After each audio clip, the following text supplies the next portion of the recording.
Hello, and you're listening to You Still Going On About That with myself, Rob Israel, and Joseph K. And you can find us on iTunes, YouTube, Spotify, Google Play, Castbox, and Podbeam. Please like, subscribe, leave a comment, and share it. Tell your mom about it. And while you're at it, we also have a Facebook page. You Still Going On About That. Again, like it, join it, comment, share it. And thank you and enjoy.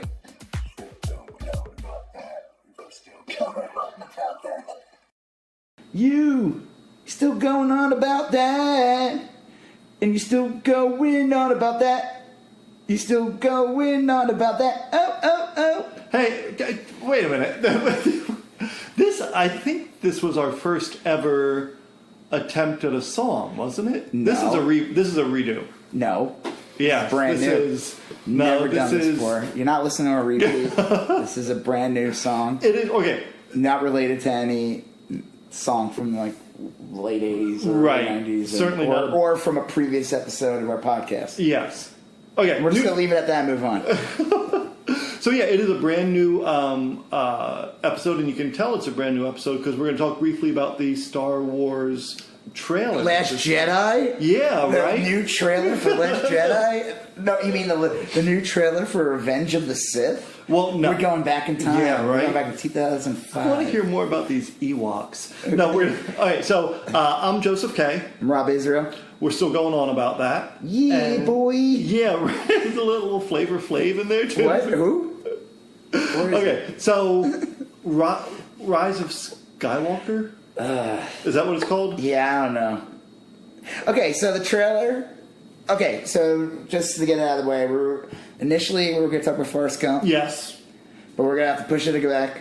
Just a week. Just another week, guys. Right. Keep holding on. It's on the docket. We're going to talk about that Gump. Yes. But we're going to have to move him aside. We're going to talk about Infinity War. Yes, Avengers Infinity War. Yeah, Endgame comes out soon. Oh, yeah. So we kind of want to talk about Infinity War and then make some predictions. But we're going to talk about... See, Disney keeps screwing us up, man, with all their properties that they own. Disney has Avengers coming out, and they're like, hold on, guys. Right, but wait. Before you get all your excitement over with the Avengers Endgame, we're going to throw a trailer out at you. It's the Revenge of the Skywalkers? I think it's Rise of the Skywalker. Rise from your grave? Rise from your grave. Skywalker. No, it's Beast. It's Skywalker singular. It's Rise of the Skywalker. Right. I'm gonna. Let me got my trusty tricorder here. I thought it was real strange that it was the singular because I thought it would be the Skywalkers, the family. Yeah.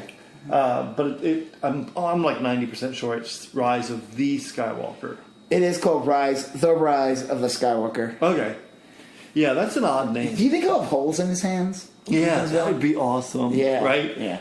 Like they go look for him and they're like, no, he is. Yeah, he walks on water. Well, I don't. Okay. Does he turn loaves into fishes and fishes into wine or something? I don't know. I don't know how that works. I didn't go to Sunday school. Well, okay. Irregardless, I thought the trailer was really good. Yeah. All right. So it's like a 2-minute trailer, but the first minute is just Rey. Yes. In the desert. Sensing something. Yeah. And it looks like, what's that famous movie where like the person is in the field and a plane comes at them? Is that North by Northwest? I think so. It's been like copied so many times and parodied so many times. Yes. The one where it's like the biplane or whatever's coming at them and they're running from it. Right. That's kind of like what this was. The same thing. She's like she's in the That's funny. desert. She could be at Jakku or Tatooine or Dactyline or Desert Ween. Oh yeah, right. They're just gonna call the planet Desert. Desert Ween. Just Desert. They're not. That's it. Like that'd be great if like they just get so lazy with the names. Water, desert, fire. Yeah, some of the like trees. Calamari was pretty awesome. Mount Calamari is the best planet. I love that. That's the race. Mount Calamari. Right. They're so good with a nice marinara. Fried, it's delicious. It's a trap. It's a great appetizer, Mount Calamari. Okay, so I didn't pick up on that, but you're right. What? It does have that the North by Northwest, if that's what it Well, is. I mean, it's just like she's sitting there, and then like a TIE fighter comes out, and it definitely like it's not the exact whatever the hell Kylo Ren's TIE fighter was that he flew in Last Jedi. It looks like another modified. Yes. It's like red, and you don't even know if he's the one in it. No, I think they imply that, but it's not clear. You don't know. I mean, the Right. thing about these trailers, and people were asking me like, "Oh, what do you think of this trailer?" I'm like, I mean, it's vague as hell. Yeah. I mean, the first Last Jedi trailer was vague as hell too, and it kind of opened very similar too, where like Rey was like slamming onto a rock. Oh, like, yeah. Yeah, it was like when she's getting Right. trained by Luke, even though he didn't really train her, but he's training and it's like another one of these like they just show a couple little clips, and a little over talking. But the difference with this one was you kind of had Luke, Mark Hamill, Right. narrating it, Yeah. and then so you got your first minute, and then the TIE fighter comes, and then she does this awesome flip over it. Is she gonna cut it in half with her lightsaber? I don't know. Maybe. It looked like a training exercise. Someone thinks that too. Yeah. It could be a training exercise. It could be some scene in the movie that's 3 seconds long and has actually nothing importance to the narrative. It's where funny. she's jumping over hundreds of TIE fighters. I don't know why I felt that way, but it felt like a training exercise. I've heard that from several people. I think that. Well, they didn't try to laser her. There's like this everyone had this predictions of this trilogy that Kylo Ren was going to become good and she was going to become evil. And this is going back to Force Awakens. Sure. I saw all kinds of fan art, all this stuff where it's like Kylo Ren is like he becomes good and Rey's like the dark side because no one knows what the hell she is. Right. It's still up, very confusing. Last Jedi made it even more confusing. Yes. Everyone's like making this big deal about like when Kylo Ren says to her like, your parents were like junkers who sold you for like space wine or something. Space wine is really good, guys. It is. It's really good when you're in space. Yes. Because you get spacey. It's the only way to drink it. Yeah. They actually recommend it. If you just drink it on a planet, it's just wine. Right. But if you go to space... Space wine. And the alcohol content goes up a little bit more. Just a tinge. Yeah. Well, so I've heard those theories too. I could definitely see... but I think he was just like gaslighting her. When people were like, I'm like, well, if he's a Sith, or if it's Star Wars in general, he's a lying sack of shit. Yeah. Obi-Wan lied to Luke. Right. They're all liars. Yeah, I mean, then I like when they backpedal because they had to, they had to retcon the story. He's like, well, when I said your father was killed by Vader, I meant that he was consumed by him. Yes. In a matter of speaking. Yeah, that sounds like something I would say as a dad, to my kid, like child. Right. When I said that the cake was eaten in the middle of the night, I also ate the cake, but they're kind of the same thing if you think about it. So dog did it. Right. Yeah. Yeah. So I don't believe that at all. I mean, I think that's an easy thing. I don't feel like the Star Wars people are trapped. I don't think the audience should be upset. No, I think angrier at Rian Johnson for that. I think that could be. He was trying to gaslight her into working with her. Yeah. It's like every bosses do it every day. Right. And he's just trying to manipulate her. I think Kylo Ren is going to turn out to be good. You think so? Maybe good right before he dies. He'll have like a deathbed conversion or something. Oh. And I think that Rey will be good. I think they're both going to be good at the end. So then, like, the big thing in the trailer was they showed some clips. There's like now an even smaller BB-8. Yes. I saw like some pictures. You see Lando. For some reason, he's wearing his outfit from Solo. Right. Which is, like, odd, because I tried wearing clothes when I was younger, and yes. they don't... Maybe in space, they expand. I don't know. Lando looks amazing. He's put on he's an 80-year-old man. Exactly, Let's give him some... hey, I should look so good and he's a different actor from the one that was in that last movie. Right. The Solo. Yeah. Right. Glover. And, Donald Glover. Not Danny Glover. Right, I was just dying They're to say very Danny different people. They are different. And Heather Graham was not in the movie. Right. Oh, she would have been great. She would have been great. As Roller Girl. She could have been BB-8. She might be the new BB-8. Maybe. Like in your Roller. dreams. Yeah, the whole time they open up BB-8 and inside like Heather Heather Graham is stuck in there. All in a horrible cramped position with severe back problems now. Yeah, okay, that's less awesome. But yeah, it just ruined. Yeah, I'm sorry. So well, and then okay, go ahead. Yeah, no, I was going to say then there's a reveal. Do we want to? Okay, so they're like down the ocean, and then in the distance you see something, and you're like, okay, that either looks like a piece of the Death Star, right? Clearly, it's probably Return of the Jedi, sure, because it blew up different from the. Yes, right. It wasn't. Kind of just blew up. The other one, like.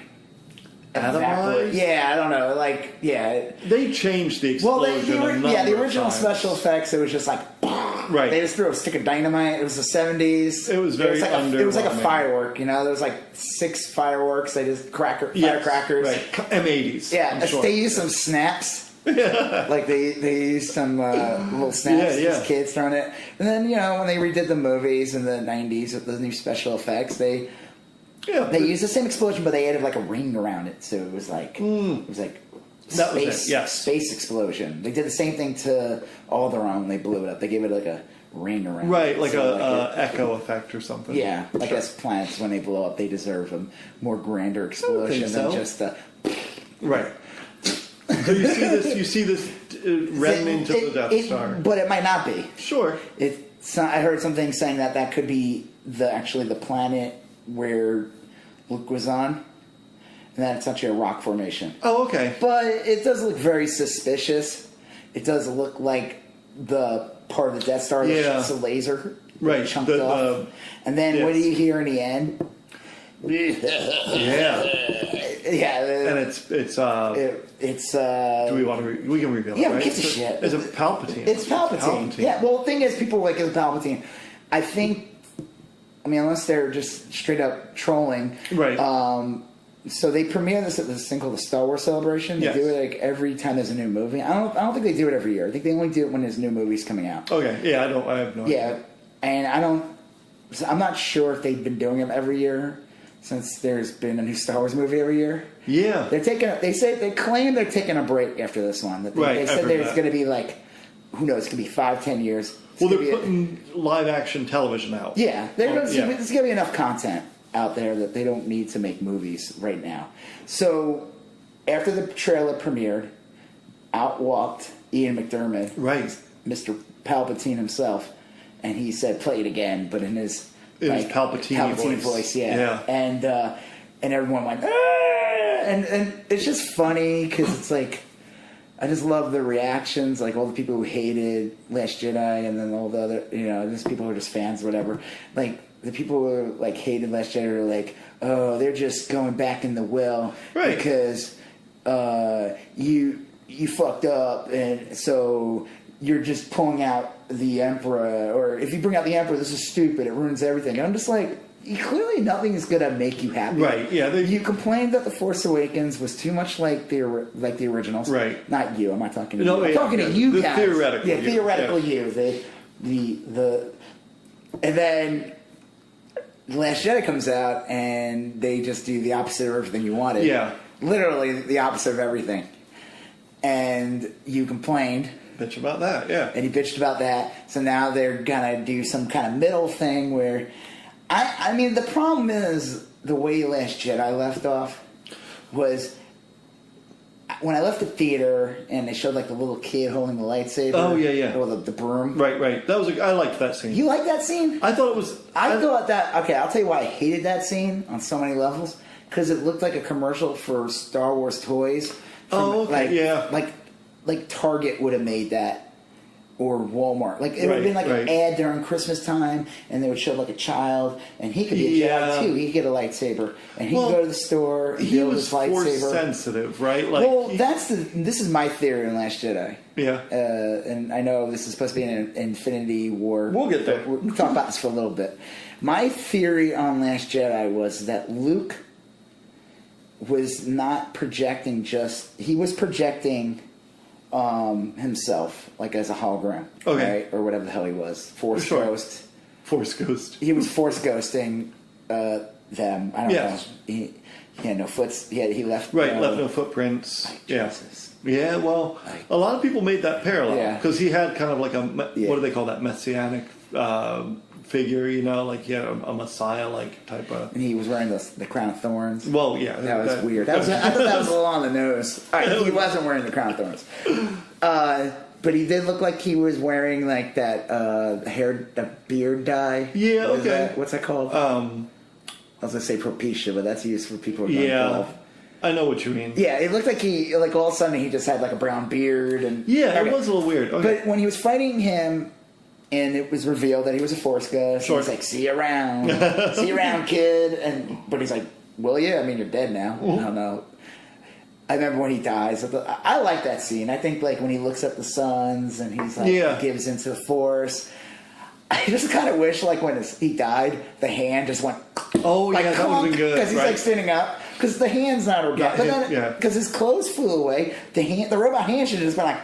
Right, that would be good. Gravity just like. That would have been so weird. Well, I can see that because that movie had a lot of weird scenes. That wouldn't have been super out of place. Or like you see the hand fall into the ocean, the robot hand, and it's like, and that could have been kind of cool too later because if he comes back, he's like a new thing, and he's like, he's got both his hands, right, because he's like, he's whole, or something like that. But so in the end of the movie, before the Target commercial kicks in.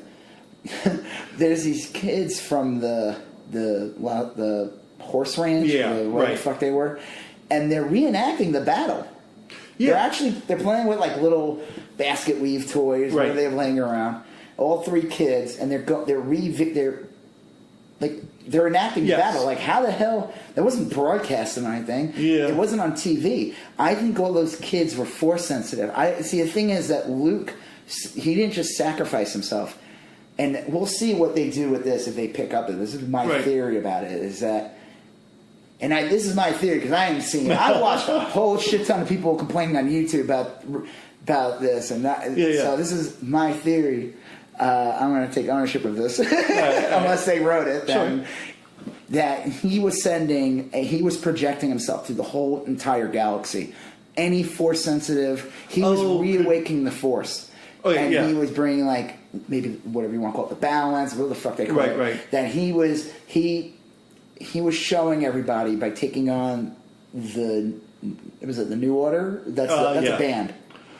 It was called the New Order.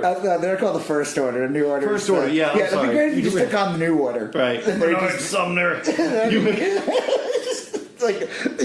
I always call them New Order. The First Order.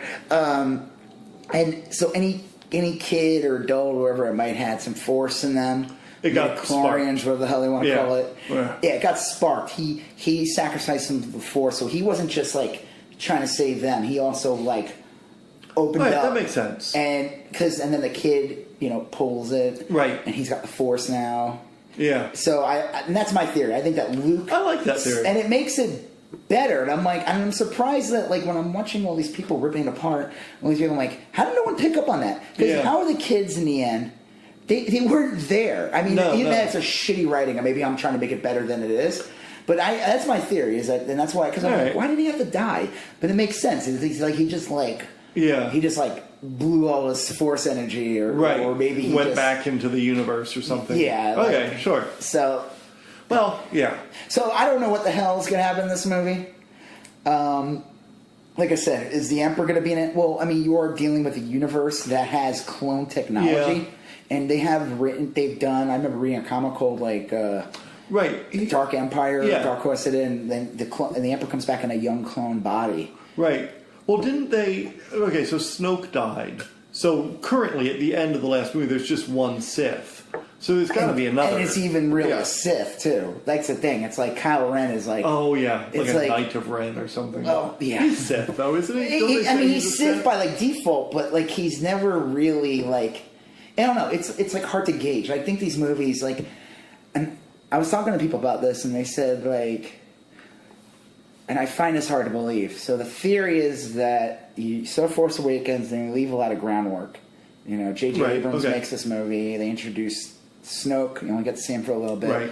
They kind of introduce like how the universe works a little bit, not Right. enough, but enough to build it so that in the second movie they explain it more. Yeah. But in the second movie, they give it to Rian Johnson, and I heard, and I still can't believe this to this day, that he was allowed to basically throw away whatever script J.J. Abrams had. I find that so hard to believe. I cannot believe that. No, there had to have been like a list of, it sounds insane. That, like, I mean, even like even Lucas, like when he did the prequel trilogy, I'm sure they were hoping like Jar Jar Bible. Binks was going to be a bigger character. But I'm sure he had a Bible. He knew how it was going to end. Right. He knew, obviously, we knew it was going to end. He was going to be Darth Vader in the end. Yeah, yeah. But I knew he had a path. Yeah. And I find it really hard to believe that they buy this. Is that their story, that Rian Johnson's just able to... Yeah, basically that's the story, is that Rian Johnson was able to, like, literally just, and supposedly J.J. Abrams has said this in interviews, that Rian Johnson was able to just take whatever script treatment or whatever he wrote out, because he was still a producer on the movie. Sure. And he wasn't even supposed to direct the last one. He was only supposed to do the first one. Right. And the last one, the person got fired or left. I remember was that, for the third one. And Rian Johnson was supposedly getting his own trilogy, which I don't think that's going to happen now. No. Who knows? I have no idea. I don't think... I just find it really... So the way Last Jedi ends, it feels like the end... It just feels like its own movie. Like, when you watch it... Yeah. Like, I know people... Like, I don't hate it. It's not my favorite. Yeah, I think it. it's some amazing scenes. There's some characters that kind of suck. There's some things in Sure. it. There's some things I wish were better. Yes. Yeah. There's something, but I just find it really hard to believe that Rian Johnson was allowed to just come in, toss out. There's got to be and then they're claiming now with the Emperor, they're like, oh no, we're not like backpedaling and bringing back another character that people love. We always meant to do this. And I'm like, is it though? I have no idea. Yeah. But you can't. The movie's not out. We watched a 2-minute clip, heavily edited 2-minute clip. Yeah, I think that the Star Wars has almost lost control of its mythology. You know what I mean? Like, to a large extent. I mean, it's over 40 years old. Yeah. The fans, like, here's a good example, and I think Invader Zim. Okay, This is not on the same level. Okay, so Invader Zim was only on for one season. Oh, okay. And it got canceled. I think it was a comic before, so we had like a built-in audience. Sure. But the cartoon was huge, and it became a super popular cartoon. It became in repeats, and it became the fan community on the internet. It got so big, they were selling a ton of shit. Hot Topic was going nuts on Invader Zim, big time, huge. I know this because I used to do this stuff. Oh, so they talked to why don't you just make new content now? It's so popular, and they were like afraid to. Yeah. They're like, we don't own this anymore. The fans do. Right. Like we're not gonna we don't want to put out something because the fans are making their own shit and they have their own thing. We'll just keep making product and sell it to them. And it's not a bad strategy. For Invader Zim. Now Star Wars is much bigger than Invader Zim ever would, but the same premise is Star Wars was so big and people just wanted brand new content, and we're going to do an episode 1 review, so I'm not going to talk about episode 1. It's not a review. No, conversation. Conversation. Yes. Right. So I have no idea what's going to happen. Do you have a prediction before we move on to Avengers? The only prediction I have is that I really do think it'll kind of mirror Return of the Jedi in the sense that Rey will be good and continue to be good, and I think Adam Driver, Kylo Ren will have kind of a deathbed type of conversion and become the son Han always wanted. Aside from that, not really. I mean, I think that they're going to do something with the Force. I think you're going to have some sort of explanation as to how the Force works, and it's going to work in the future of this universe. And I think it's going to be more like.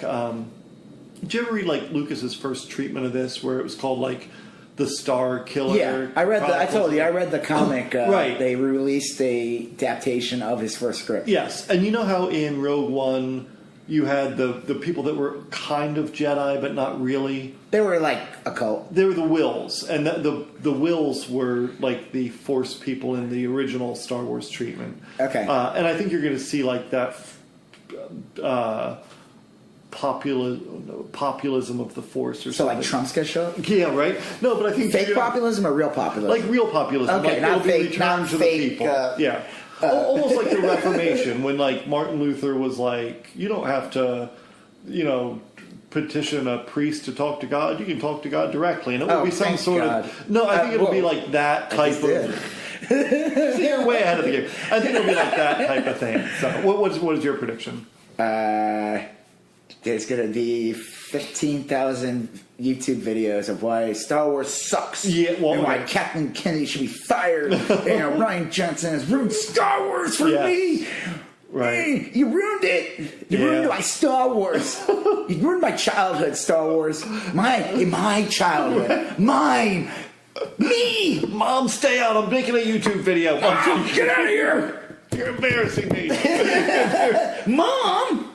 That's what I think is going to happen in Star Wars. Yours has a much higher likelihood of being I like correct. yours is like referencing Martin Luther and everything the wills and this, and mine's just like it's just gonna be a bunch of fucking people bitching, which is really what Star Wars should just be. It brings us all together in that sense, and separates us at the same time.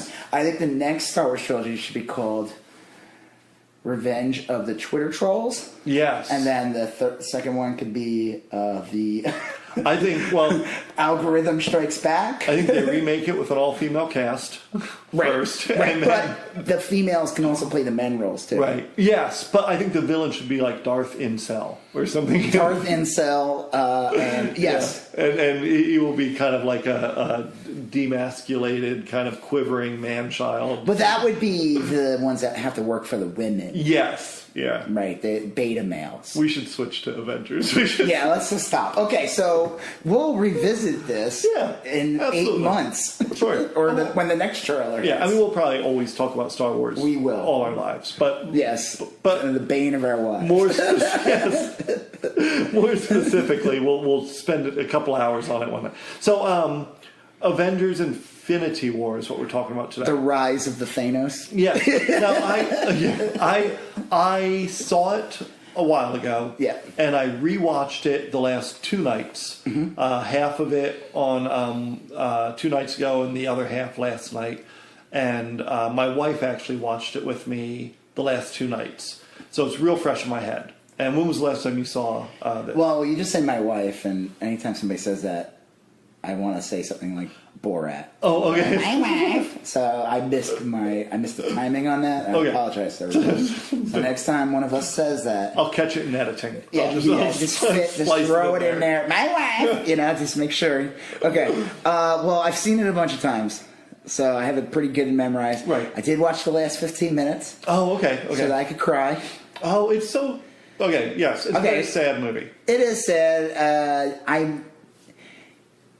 I read the comic. So I'm going to admit this, but yes. I'm a huge comic nerd. Oh, yeah, I would not have really. Yeah, believe it or not, and I have a lot of comics. Okay. Not to brag, guys.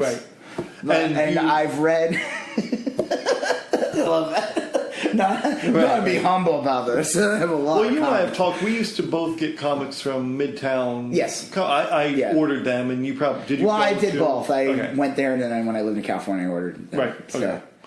So, I've been reading, since the early 90s when I was, 13, I think. I was in 8th grade. Infinity Gauntlet was coming out. Right. Okay, that sounds right. So, Infinity War is based... and this is why I was blown away. So, when Avengers first came out... Yeah. Okay, so this is where the first seeds of this start. Iron Man, it's just opening of the universe, and the theory goes...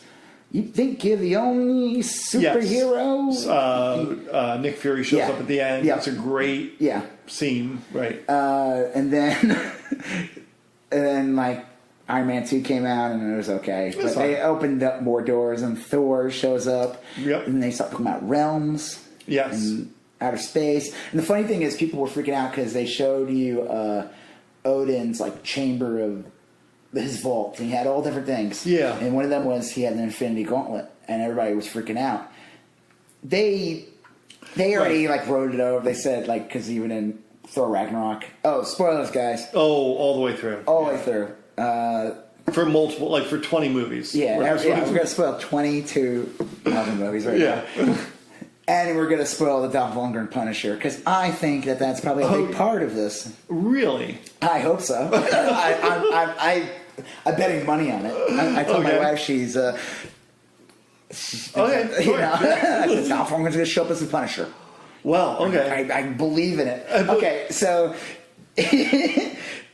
Helen knocks it over because she's like fake. You know, she does her little dramatic scene, and then she sees the Tesseract, and she's like, "Ooh, that's interesting." So the Tesseract shows up in Captain America, First Avenger, or the Rise of the First Avenger. It's the thing that's controlling Hawkeye, right? Like Hawkeye. Yeah, well, that's Avengers. I'm talking about Captain America, the First Avenger, which takes place in the 40s. Yes. You saw this, right? Yeah. Oh, yeah. Okay. Yeah. You've seen them all. I have not seen, and I need to watch it, Ant-Man and the Wasp. What the fuck? I know, right? It's the most important movie. It's not the most important movie. But it kind of is, because it's an ending. It's on Netflix. I know. Joseph. Well, okay. Too busy watching... or reading about Martin Luther, Dairy Girls. Well, how does Dairy Girls tie into? It does, but it'd be great if it did. Truth be told, I need to watch. Call it Dairy Girls. Please get the pager out.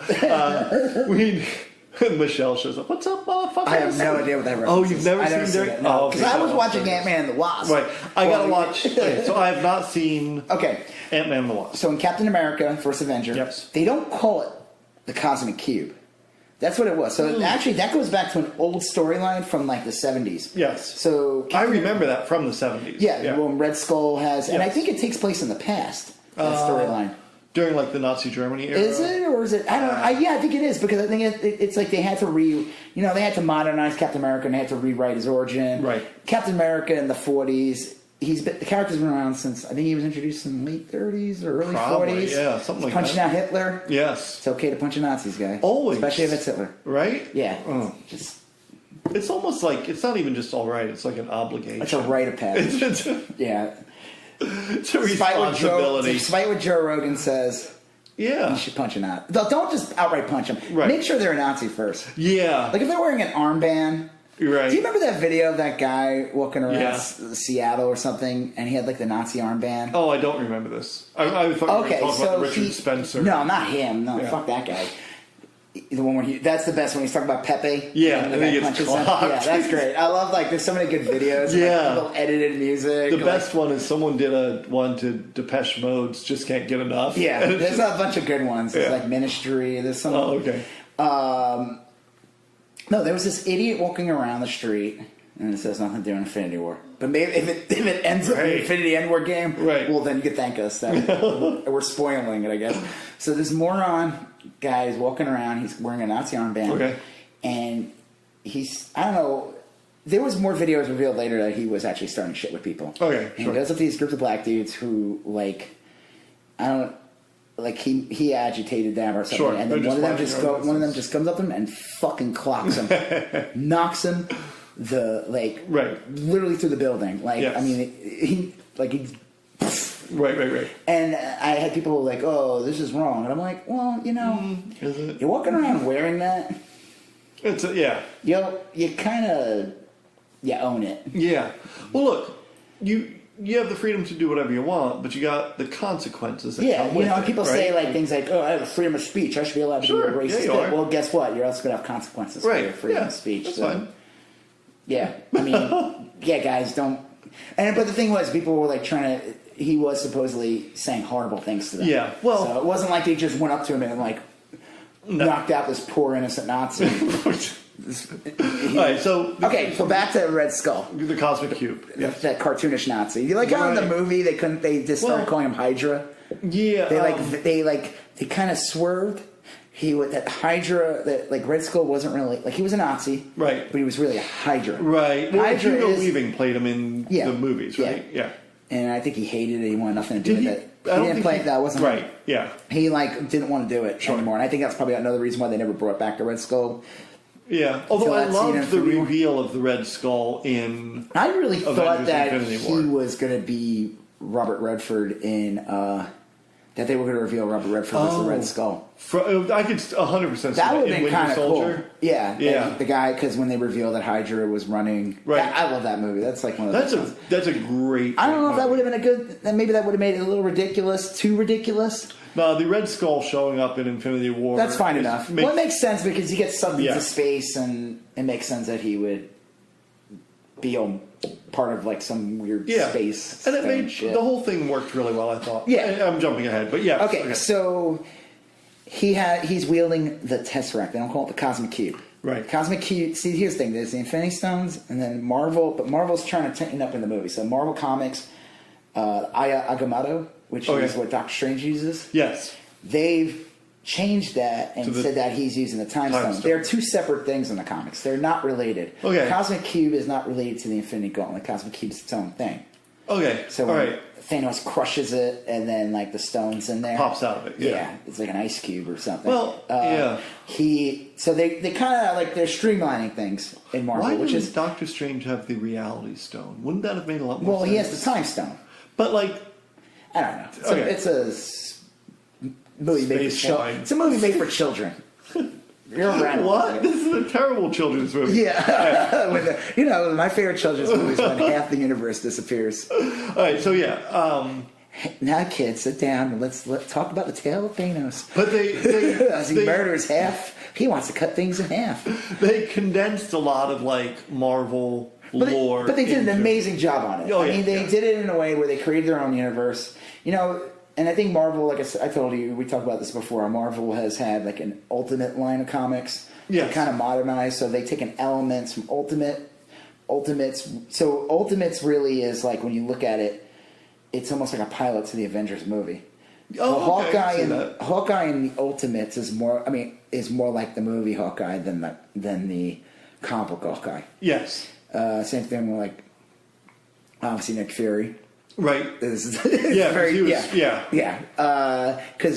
David Hasselhoff played Nick Fury in a TV movie. Yeah. What was? Yeah. Oh wow. Was he looked great? Black Widow? Because she was part of the Ultimates. She was never an Avenger. Right. That's merging the Ultimates and even this is what I liked. So the original comic to the Avengers was the first issue of the Avengers, and if you watch the Avengers movie, you realize that they're following the same storyline. Loki uses the Hulk to attack the Avengers. Yes. And eventually, like, they team up. And so Hulk was always considered an Avenger, even though he, like, left after issue 2. I remember reading the old comic, and Hulk's like, Hulk hate this, and he jumps away and leaves. It was pretty awesome. He's like, I don't like this, bye. Yeah. But he was always considered an Avenger, even though, like... When did the Avengers start as a comic? 1963? Okay, yeah. I'm pretty sure it's 1963. I remember... And they fight Loki, and he tricks the Hulk and he does the same kind of thing.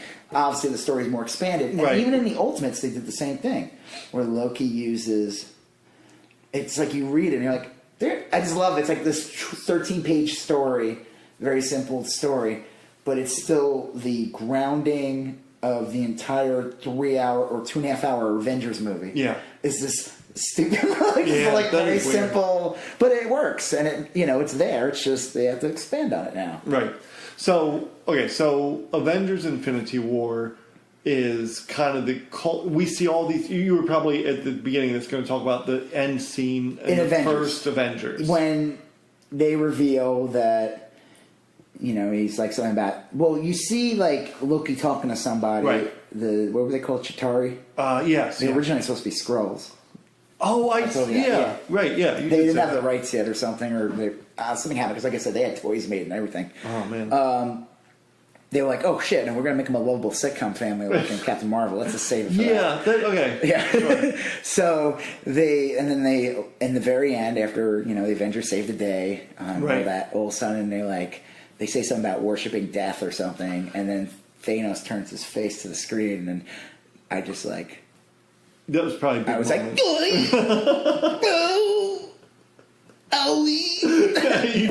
that's one where you can't exit the movie theater right away. Yeah, wait. I did. It was a good thing I brought a new pair of pants. because give me your popcorn. This is a reason why I bring an extra pair of pants. Yeah, just in case Thanos shows up. Right. Well, that was the last thing I ever expected. Yeah. Like, if you told me like that the Marvel universe at this point, so they were just like what? You had Iron Man. You had 4 movies. Avengers is the 5th movie. Well, Incredible Hulk is considered part of it. Yeah. So 6th movie in to this franchise. You had Iron Man. Iron Man 2. Hulk. Captain Thor, America. Captain America. Yeah, Hulk's like kind of in it. They count it as part of it. Okay. It worked. They worked it in because even in Iron Man 2... You're talking about the one where... Edward Norton plays it. Yes. No, not the Eric Bana one. Right. That one doesn't exist. That one is... Okay, that makes sense. So because they showed on the screen in the background that they show like the Hulk fighting the army. It's on the news in the background. So yeah, I remember. So and I remember when, because in the end of in the Hulk movie, Robert Downey Jr. shows up. He shows up in the Edward Norton one. Yeah, in the after credits scene. Because so I remember when they first announced Iron Man, and they announced the Hulk was coming out like 2 months later or something like that, or it was like barely a month later. They leaked. I remember reading about this. They said that they were going to start tightening up these movies and start having the character. And this was before Disney bought Marvel. Right. These movies were Paramount movies, and actually Hulk was Universal. But they worked out deals. Right. And I guess Marvel was more heavily involved with these movies. Unlike Sony has a very strict ownership of Spider-Man, and Fox has a very strict ownership of the X-Men. Marvel has some influence, but like Spider-Man's never going to be able to meet the X-Men. Yeah. And vice versa. It's their own like studio movies, they're whatever. Right. So this was the first time, and where Tony Stark shows up, and it's like obviously post Iron Man, because obviously he's talking to Nick Fury. He doesn't say they're going to start the Avengers. He runs into Thunderbolt Ross.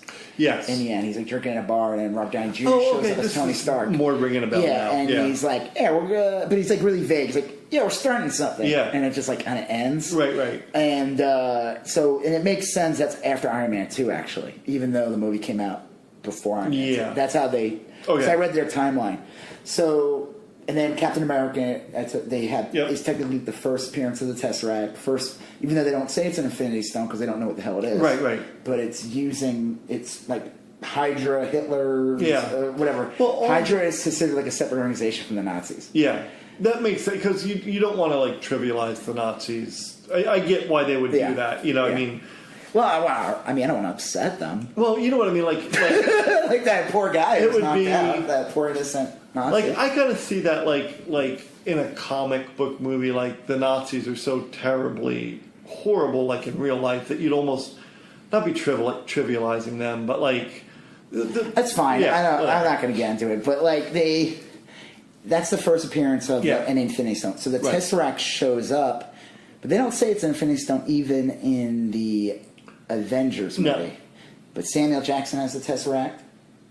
Yes. I'm a little confused on the Tesseract, I guess, because Tesseract shows up in Captain Marvel in the 90s. So there's the Tesseract has definitely changed hands throughout this I would think 1940s to like 2012.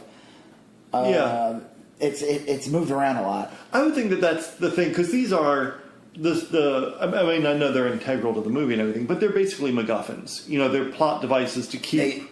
Doug. What's his name? Doug Benson. The comedian Doug Benson. No. Oh yeah. Okay. He has a thing called like Doug on Movies. I think it's called that. And my God, they would do like basically I don't know if it's still on. I'm pretty sure it is. Don't get angry if it isn't. Doug on Movies, I think it's called. Doug loves movies. Okay. And he has guests on, and they talk about movies, and basically we're ripping him off right now. No, I'm just kidding. Does he say MacGuffins? Or? Well, no, he kept on making a joke because this was after the Avengers came out. I remember I would listen to it all the time, and they would make a joke about how many times I say the word Tesseract. Oh, yeah. Because they say it like 1,000,000 times in Avengers. Well, it could be a drinking game. It's like it is a MacGuffin. It's just a device. It's like the briefcase in Pulp Fiction. It doesn't matter what it is. It just keeps the plot going. Right. And so they did kind of like weave these into really well into things that kept the plot trucking along, right? Yeah. So yeah. So And then I guess Loki the whole time. Yeah, Loki the whole time in Avengers, even though it's not revealed, he has this scepter that he uses, and he's like when he's brainwashing people. I always found it kind of interesting. Like the first minute you meet Hawkeye, he's already immediately brainwashed. Like he isn't Thor for like a minute. Right. He's like a passing. Yeah, he's just like a little cameo. Well. Yeah, it was a cameo. There we go. You don't have to edit that out. That's a nice clip. So, yeah, I always found that. But he shows up as like he's not a villain. We know he's not a villain. But yeah, he's brainwashed. And he's acting actually, I found that now. If you go back to the original comics, Hawkeye started out as a bad guy. Oh, was he more like a Gambit type of? Kind of, yeah. Okay. Like supposedly he worked for Carnival and he was like a thief. Yeah, this. Yeah, that's why he's more like the Ultimates version, where he's really just like a super soldier. He's like a crazy Navy SEAL. Yeah, he's like a low-level Captain America. Kind of. Like, remember when they show him? And he's a special agent or something. You remember they show him with they show footage of him with Black Widow, and they're like shooting, doing things. Yeah. Yeah, I always like the trailer for Endgame when like they show Scarlet Witch shooting the gun. I'm like, what the fuck? Right. Really? Yeah. Like, I feel like at this point guns are like, what's that going to do? I thought that was, I know I'm jumping ahead here too, but there's that scene at the end of Infinity Wars where everyone's like big and powerful, and you've got like Bucky and Black Widow and Rocket and Black Widow, and they're like shooting 9mm. Yeah, at the end of the day, Rocket Raccoon's like literally a raccoon. Yes. Like his strength, like he's probably maybe like human strong. Yeah. At best. So I know he needs a gun, but like it just seemed like he's very crafty. He is. He's slick. Right. Yeah. Okay. So let's go. So Loki has the scepter. Right. They don't know what the hell it is. So they don't even say that's the Mind Stone until I think like I don't even know if they even say it's. I'm wondering. So it shows up again in Age of Ultron because they use that to create Vision. Right. But I don't think they still don't know it's an Infinity Stone as yet. No, I don't. A lot of them didn't know what Infinity Stones were. Like, isn't there a scene? I know there's a scene in Infinity War where Wong basically he teaches Iron Tony Man Stark what and so like a lot of realized that Vision had it the whole freaking time, right? And I think that we as the audience knew. Well, we knew, because it was kind of like telegraphed to us, but that's like the dramatic. Well, I didn't know, even as a comic reader and stuff, I didn't know that. I always thought the Tesseract was just, they didn't want to say the Cosmic Cube because it's kind of corny, right? So they just called it the Tesseract. And but it really was the Cosmic Cube. That's what it always was supposed to be. They changed it that it's actually one of the Infinity Stones to streamline everything, just like Agamotto is streamlined to be. Because I found that interesting in Doctor Strange. They even say that it was I think Wong tells him it's an Infinity Stone. So I think you're right. And I was like, oh, it's gonna suck when Thanos steals it. Yeah, right. Well, I loved Doctor Strange. I only saw it once. Most of these movies I've seen, except for Ant-Man and the Wasp, most of them I've seen multiple times. But I think Doctor Strange. You need to see that before you see. Yeah, I do. Endgame, and it's not like super important at all, but I think there's parts of the quantum realm. Right, I know that's at the end. So, all right, so we're not going to go through the whole thing. Right. Blah blah blah blah blah. The jump Guardians of the Galaxy. They talk about the Infinity Stone. You get to learn about that. And there's all these little threads being pulled together. Thanos is in Guardians of the Galaxy a little bit. Yep. You know that he's Gamora, Nebula's daddy, and he's a dick. But you only get to see him sitting in a chair smiling. Space dick. It's a space daddy. Drinking space wine. Cherry wine or space wine? It's cherry wine. Well, he's a dick, and then we get to he's right, and then we had Avengers. We had Age he's of a Ultron. looming threat, though. The minute they introduce him in Avengers, you're like, okay, when? And every time I saw a movie, and that's why I remember I figured maybe in this movie in a cutscene they'll show Thanos get a stone. Yeah, I thought they were going to have him collecting the stones. Movie by movie. Yes. By movie, like Guardians of the Galaxy 2, Thanos is mentioned, but he's not even in it at all. Right. You only see him in the end of an Age of Ultron in one little clip where he's like, fine, I'll do it myself. Yeah, which is weird because you're just like, do what? Right. What do you think was going to happen? Who is he conversing with on Earth? Right. Did he... That is weird, yeah. Yeah, I don't know. I always thought that was a weird clip. I don't know. What do you think of Age of Ultron? That's like the most hated movie, I think. I rewatched that like 3 or 4 days ago. Was it on Sci-Fi or something? No, it's still on Netflix, I think. No. Oh, I watched it on Hulu. Okay. It's available on Hulu because I watched it with commercial breaks. It was very frustrating. Yeah, it was on Sci-Fi. Yeah, you're right. It was on Hulu, but it was You through can't Sci-Fi. fast forward on Hulu? Not through the ads. You can pay an extra you can pay an extra $5 to get the ad-free version. But like each individual. No. I should just do it. But okay, so you're not paying. You didn't have to pay for they're basically just buying the Avengers. I pay $44 a month for Hulu, and if I spent another $5 a month, then I could get the ad-free version. Hey, Hulu, right? You heard that? Hook us up. Hook us up. Yeah, we're not paid by Hulu, so not yet. I can't wait to start talking about how great Hulu is. Age of Ultron, I thought it was fine. I didn't love it. There were parts of it I didn't hate it. It's a little long. I thought it was fine. Yeah. James Spader, I thought was like an inspired choice. I liked Ultron. it. I loved it because to me it was a loose reunion of the movie Tough Turf, starring Robert Downey Jr. and James Spader. Do you ever see the movie Tough Turf? No, but I'm imagining. Okay, so Tough Turf is an awesome movie from the early 80s. Did they spell it Tuff? I think so. Okay, perfect. And it's like another one of these like high school movies, and like James Spader, who always looks old, so he doesn't look like a high school kid. Sex, Lies, and Videotape. He looks like he's like 14 or something. Really? I don't think I actually sat through that movie. I think the only thing I remember about it was very naughty when I was a little kid, and I walked into the theater and walked out. I just snuck in and I went hee hee hee, and then I left because I remember it was getting a lot of controversy. Right. So, yeah, James Spader is like a guy who he's a new kid. It's kind of like Karate Kid stole the plot or something. Oh, okay. Robert Downey Jr. becomes like his quick friend, sidekick. Sure. Yeah, it's pretty awesome. Right. So, and it's like a really young. I think it might be Robert Downey Jr.'s first movie. Wow. So I like to consider Avengers: Age of Ultron really the true sequel to Tough Turf. Yes. Tough Turf was like the origin story. Yeah. I thought Age of Ultron was good. Maybe that was a young Tony Stark. Maybe the guy died. The main character, Tough Turf. I don't think that was his actual name. Oh wow. His name was T Turf actually. Oh. No, I was kidding. Well, Ted Turf. Ted Turf. Yeah, he dies, and then Tony.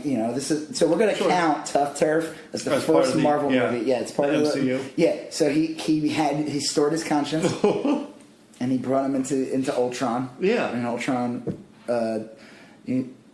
He's like, hey, remember when we fought that gang? Right. And Ultron had bad memories, and that's when he started going crazy. Right. I guess that was my complaint against. There were a lot of loose ends that would have been explained had I'd seen Tough Turf. I tell that to people all the time. I'm like, if you think there's a lot of holes in a movie, watch Tough Turf, and then go watch Age of Ultron, and you're going to be like, this is so much better, Yeah, no, I thought it was fine. It was underwhelming, I guess. Look, it's okay. It ended up just being like bunch of superheroes fighting a bunch of throwaway robots. It's like a video game in the end. I love the opening 20 minutes where they were They were launching an assault on a Hydra. Yeah, they made such a big deal about Baron Strucker, and they just took him out. I thought that kind of sucked. I was a little disappointed with that, especially with how. What is it? The Winter Soldier with Hydra being revealed as So I just feel like they were elevated as the worst enemy, and I thought that was a big deal. And then I just they just bring the Avengers in, they take them out, and I don't know. It was a little. I mean, obviously you don't want the whole movie, but maybe Structure shouldn't have been killed. He's used to that later, and I don't know. Yeah. Maybe he's working with Ultron and. I mean, we're not trying to remake the movie. No. It's okay. It's fine. It was okay. It was well, and you have to see it. Yeah. If you want the world of the Marvel. Because they introduce Scarlet Wanda, Witch. and her brother, who they kill. Yeah, I was a little surprised to see that. Well, I think they did that because it was kind of odd. Marvel, so Quicksilver exists in the Avengers, and in the X-Men. Right. It was a weird loophole where because he's in the X-Men movies, played by a different actor.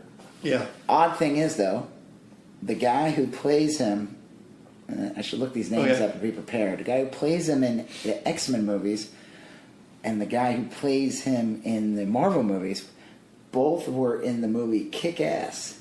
Oh, okay. He is, and it's funny because they're like rivals.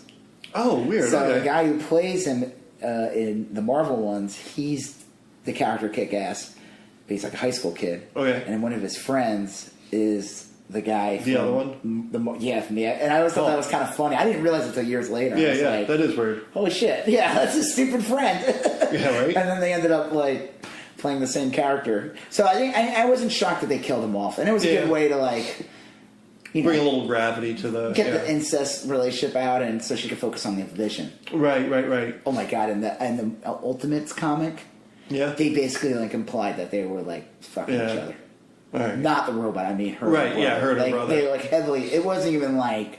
I mean, they didn't show it, but it was like it couldn't have been more obvious. Right. It was like they'd be like in bed together smoking cigarettes. No, they did nothing like that. It's a lot of touchy.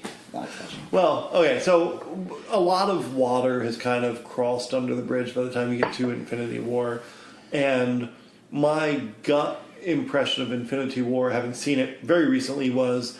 I think it's so good. I think it's so quickly paced, and they juggle so many characters really, really well, I thought. Yeah. And it wasn't until I saw it with my wife. Well, that I realized there was a little something for everyone in there. There was like moments of like great pathos and like. Where Can you reference Martin Luther in this one? Well, no, I don't think I can. Or what's the one? Umberto Echoes. Oh yeah, Foucault's Pendulum. No, but like I will tell you that I saw a lot of Star Wars in this one. Oh, well, it's space. Well, just some sound effects and scenes, and by this time I think the MCU had transitioned into a sci-fi franchise. Well, okay, so Civil War. Yeah. You saw that one, right? Yeah. Okay, so go back to Winter Soldier, directed by the Russo brothers. Right. And then they directed Civil War. Yes. And I thought Civil War was I like to consider I know it's Captain America movie, but to me, it's Avengers 2.5. It is, yeah. I think it's the better second Avengers movie. It really is. Yeah. And it came out a year after Avengers 2, which I found amazing. Well, that's where you first see Spider-Man. Yeah, that's when and Black Panther. Yep. First, you get introduced. He's integral to the plot. But what was great about that movie was it showed that these guys knew how to handle a shit ton of superheroes because you had all the Avengers. You had every you're right. You had every existing established character except for the Hulk, Thor, and Doctor Strange.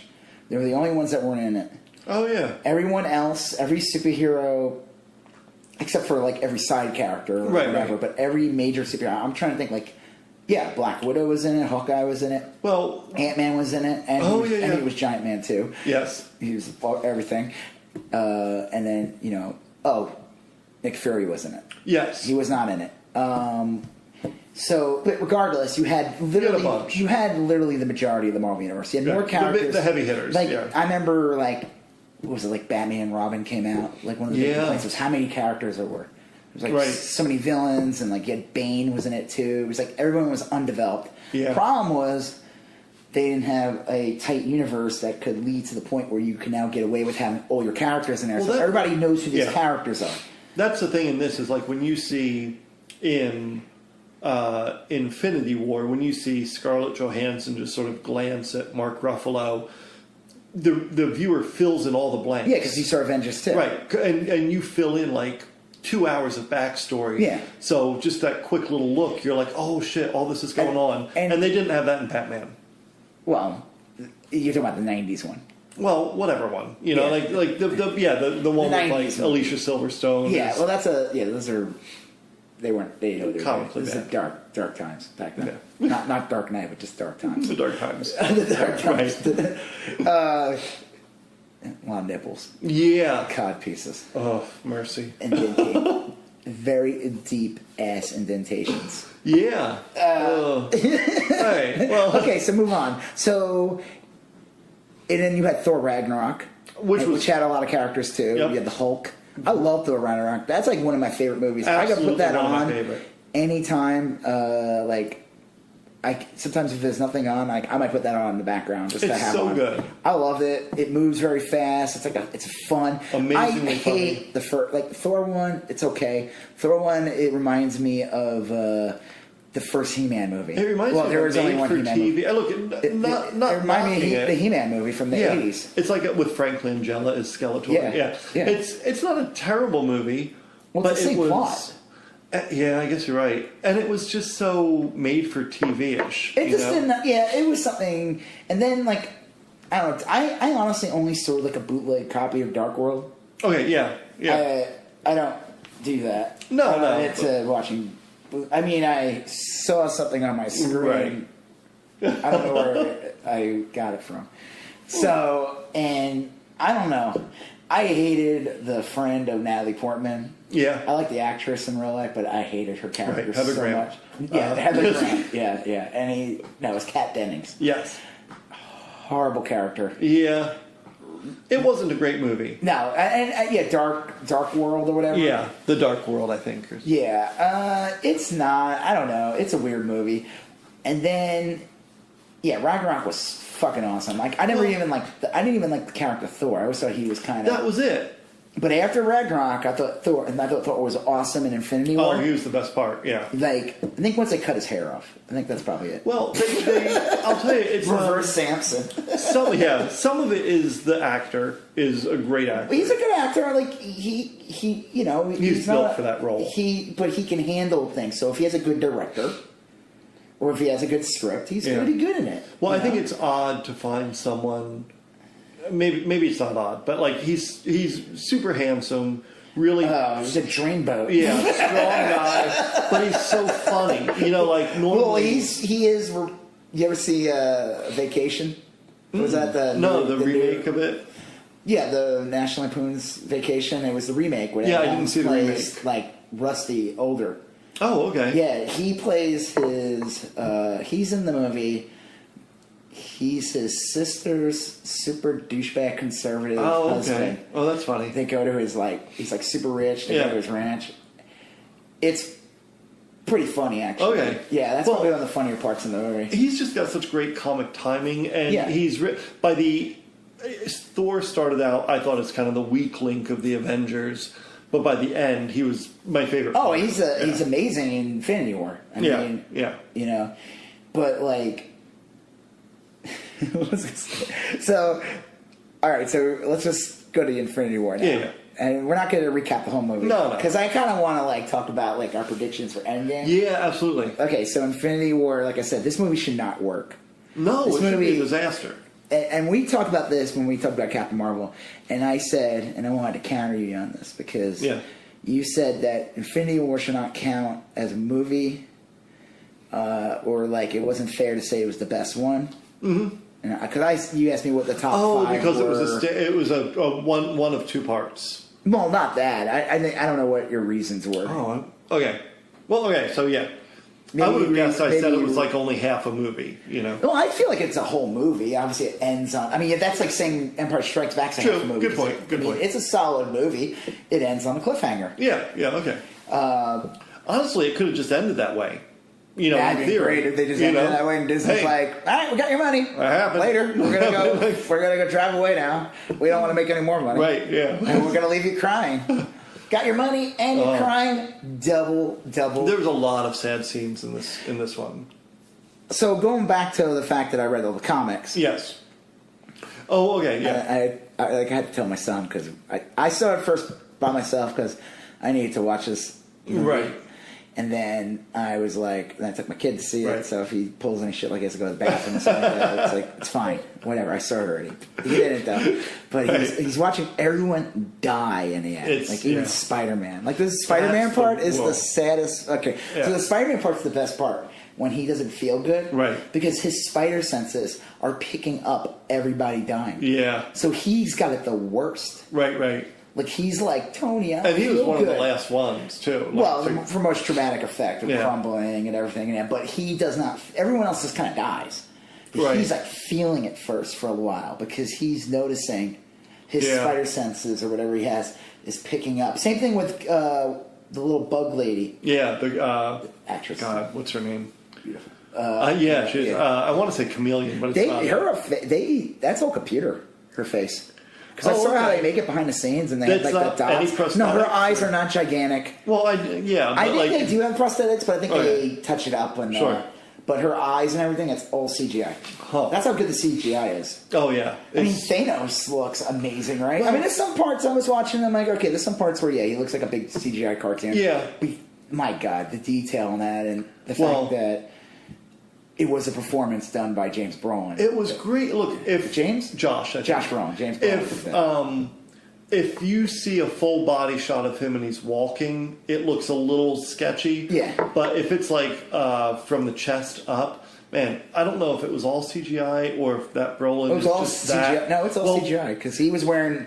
They showed behind the scenes. He's fully wearing the crazy suit Sam wear. But his facial reactions and like the twitching of his neck, and there's one scene where he's like. They're fighting and his vein bulges a little. Yeah. The attention to detail, and I'm not a huge Josh Brolin fan or what, but like he was really good in this. Peak Brolin. Well, didn't Josh Brolin? He played Cable also. Didn't he play No Country for Old Men? Wasn't he in there? I think so. Yeah. Yeah, that was a great movie. But anyway, CGI was great and Brolin was great. It's fully realized character. Like you feel. They've come a long way. Well, there's a big difference because, and I knew this, and you know it much better than I do, but Thanos' original motivation was to hook up with death. His obsession with... So they changed some things.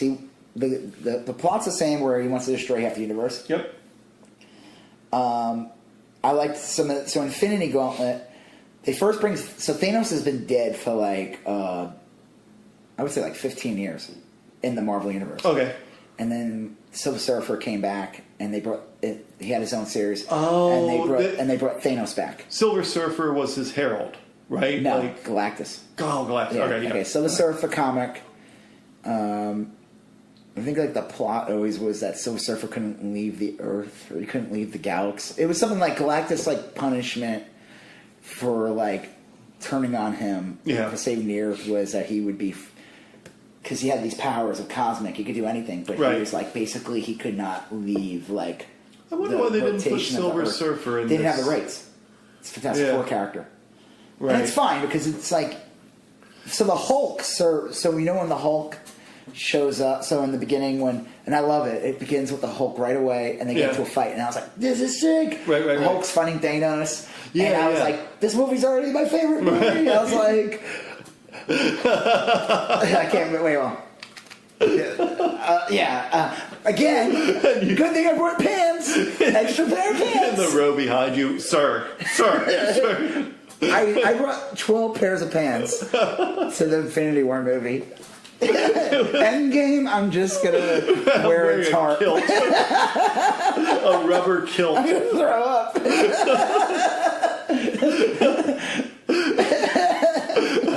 A rubber kilt and I'm bringing a wetback. Alright, so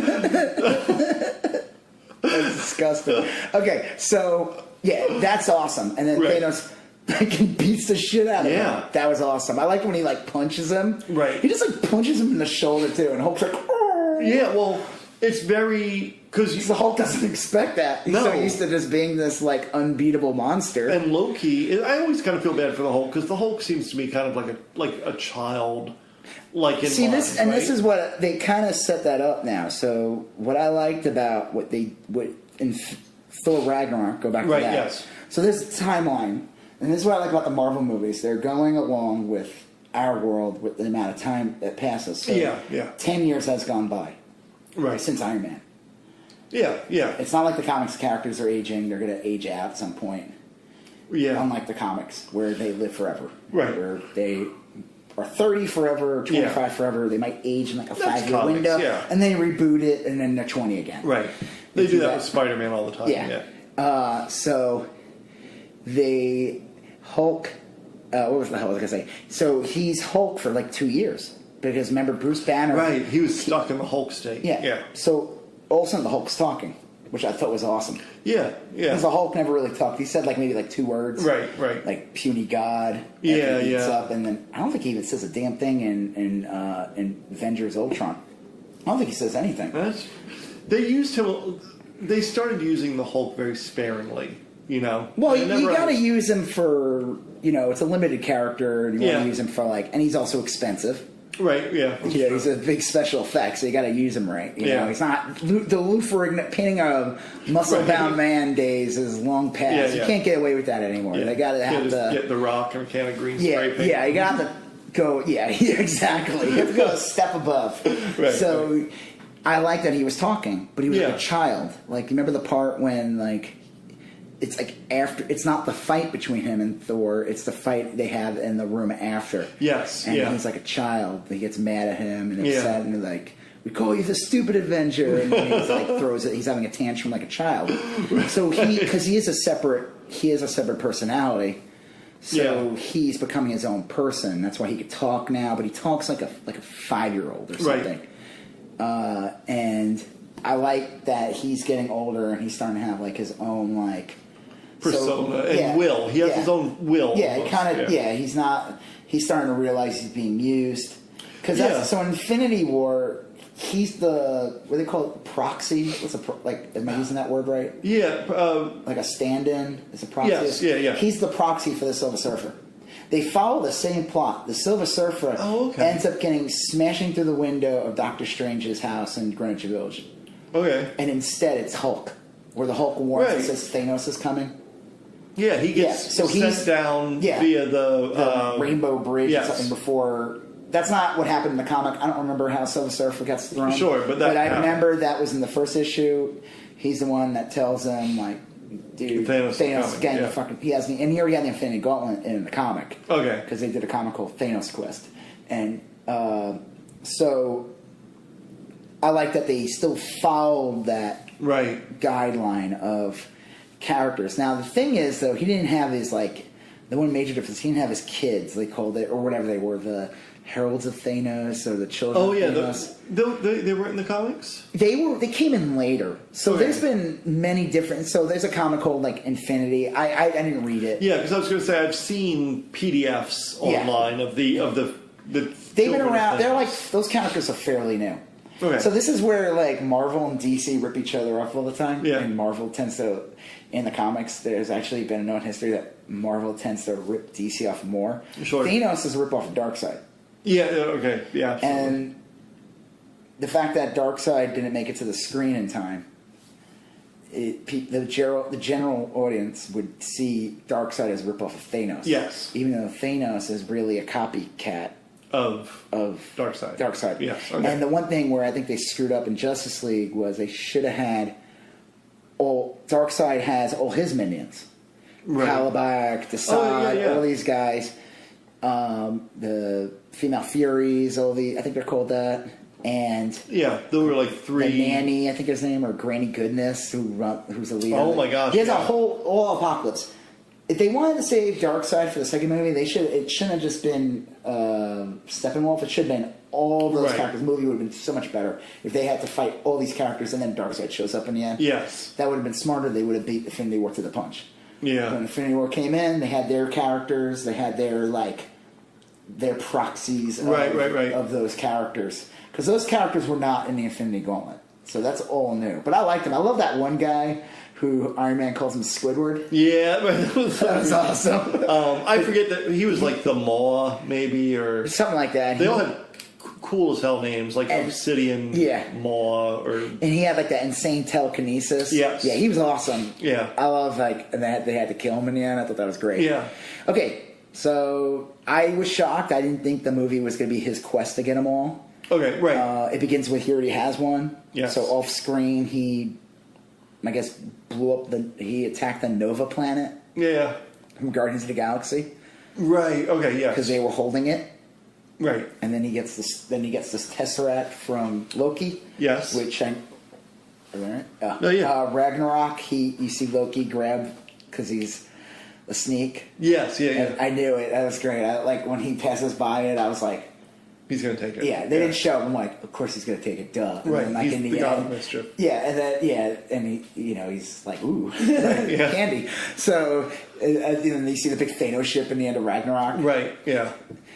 And then people were like, oh, where's Valkyrie? And because the ship got split in half, I think there was like another half of the ship that like. I think Valkyrie might be in this movie because I think they showed it. I saw a toy leak online. Really? And she's wearing one of those outfits that they're all wearing in the previews. All right. Yeah, the updated Avengers outfit. They're like they're wearing like supposedly quantum realm uniforms. Okay. Which explains why I gotta see Ant-Man and the Wasp. All right. So explain to me the quantum realm? It's just like, okay, so remember, did you see Ant-Man? I saw Ant-Man. Do you remember when he says, no, don't get too small or don't get microscopic or lose it? That's what happened to the original Wasp. Right. His wife, she sacrificed herself, but she got to like stop that missile. Right. She got super small. And she slipped into She got lost in the quantum realm. Yeah. And that's like a purgatory type It's another universe. All right. I mean, it's just like another state of reality. It's like... Is there an Infinity Stone associated with it? No. Okay. It's its own thing, but I think like time is different there. Right. So this is where we go into the theory. So just to end it, Thanos gets all of them. Right. Does a snap. Half the universe. Half the universe dies. Thor shows up in the end, right when Thanos gets it. Gets the stone. Yes. Fucking stabs. Well, and Thor had he absorbed the power of a star. Well, his weapon was Stonebringer. It was more powerful than, because he lost his hammer. Mjolnir, yeah. Yeah, proper, I just call it Mjolnir, but it's Mjolnir. Mjolnir. Is it Mjolnir? What? It's Mjolnir, something like that. Fuck. Yeah. Anyway, but Hammer. I call it Hammer. He's Hammer time. Dum, bum, bum. He comes back like a million times stronger than he was before. Well, he said that too. Yeah. He's like, and then Peter Dinklage was in it. Okay, well, a giant dwarf. Yeah, that was him, wasn't it? Yeah, that's Peter Dinklage. Okay, I thought that. I wasn't 100%. Yeah, that was a little weird. That was like one of the weirdest scene in the whole movie. It seemed like it. They dragged that part out. That's the only part, now that I'm thinking about it, that's the only part that really dragged out. A little bit. Yeah, it's fine. I mean, I figured that. It was time killer. Well, you needed a scene to explain... Look, if Thor just showed up somewhere and they're like, hey, here's your new hammer, that would have been stupid. Like, you need to, like, show some sort of... Well, there's got to be drama built up. Right. So, it wasn't going to be easy. He had to do something. He had to sacrifice himself. And you had these great scenes between him and Rocket... Yeah. Where the Thor character got pretty sad. Like, well, because so Thor's like floating in space. Yeah. After Thanos like killed everybody on his ship, so you got to float, and then the Guardians of the Galaxy are flying by. And right. I love that scene when. It's a great scene. Yeah, like. What was it? Drax like, that's a space god. Or yeah, right. Like it's like a then, like, pirate had a baby with an angel or something and like then, that. What was it? Peter Quill. He's like, hey, what about me? I'm working. Something like that. And then Rocket's like, you're one sandwich away from being fat. the whole scene. Yeah. And then, like, when he starts talking like Thor. Yeah. and when Thor would call Rocket Rabbit. Like, Sweet Rabbit. Yes. And which then, Groot I is thought Tree. was cute. This is my but friend I'm like, Tree. have you ever seen a rabbit before, Thor? I guess maybe. Yeah. I mean, I guess they don't have raccoons on. It seems like what's he from? Asgard. Yeah. Did he mean? Yes. Yeah. I guess say like in the proper term. Well, yeah. It was. And I like that Thor took Groot as an elective, like the language of the tree. Well, he said that they had one on the council. Yeah. Oh, so he knew how to speak it. Yeah. He understood him because he said that we had someone who like was one of the council members with a Groot also, so he totally could understand him. Well, it was kind of funny.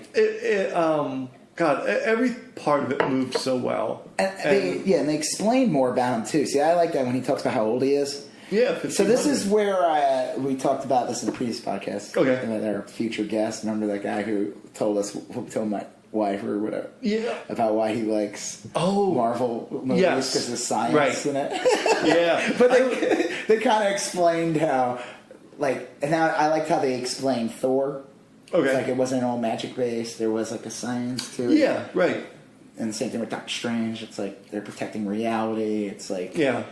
Well, Doctor Strange, it's weird. In this movie, Doctor Strange, I never considered him like a super powerful person. no, he's incredibly powerful. But he's incredibly powerful. Yeah, he's right? Like, he's sometimes used in the comics at whenever they do events. yeah. He's the Ex Machina character. Okay, right. He'll come in and just fix things or whatever. Or do something. Yeah, he'll do something and maybe it doesn't work or it slows things Right. down. But yeah, he's like the one like, and they can only use it like once because he's too Yeah. powerful. So that's always the problem with like when you bring certain characters in. Like when the Punisher shows up in an event, Yeah. or when Batman even shows up in events. Like Batman's great. Batman Dark Knight. Mm-hmm. Batman when he's fighting Joker.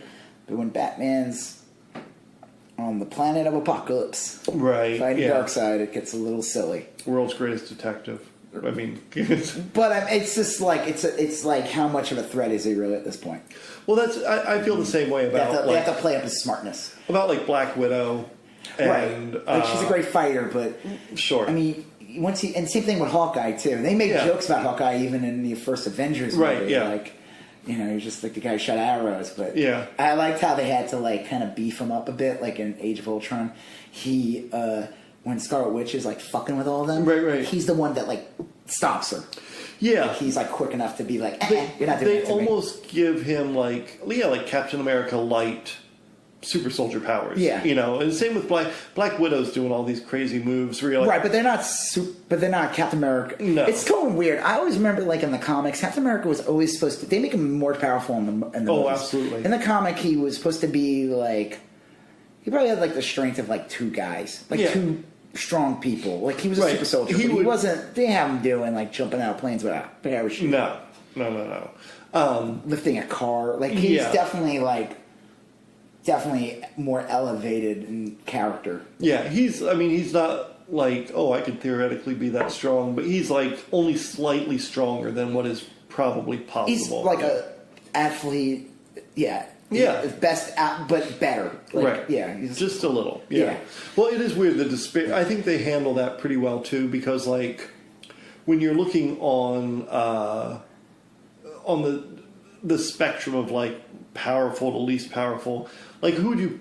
Strange and Thor, and maybe Scarlet Witch are the most powerful. it depends on what it is. Yeah. I mean, technically, in theory, Hulk would probably be more powerful, Hulk. but you know, he's. So that's the okay. You want to start getting into rumors now? Oh, yes, Okay. yes. So rumors and theories. Sure. Because we already know how this movie ended. Everybody died. Yeah. They're all dead, never coming back. Right. Even though they're coming back because they announced all those. Right. Yeah. Going Remember to when the they Galaxy remember when 3. they killed Black Panther and they were like they just had Black Panther come out Right, and it made and like it, the like, most banked. money than any Right. Marvel movie and they're like oh shit, we can't bring him back. He's dead. Yeah. Right. We really screwed ourselves. Yeah. Guess we won't be making those millions. Yeah.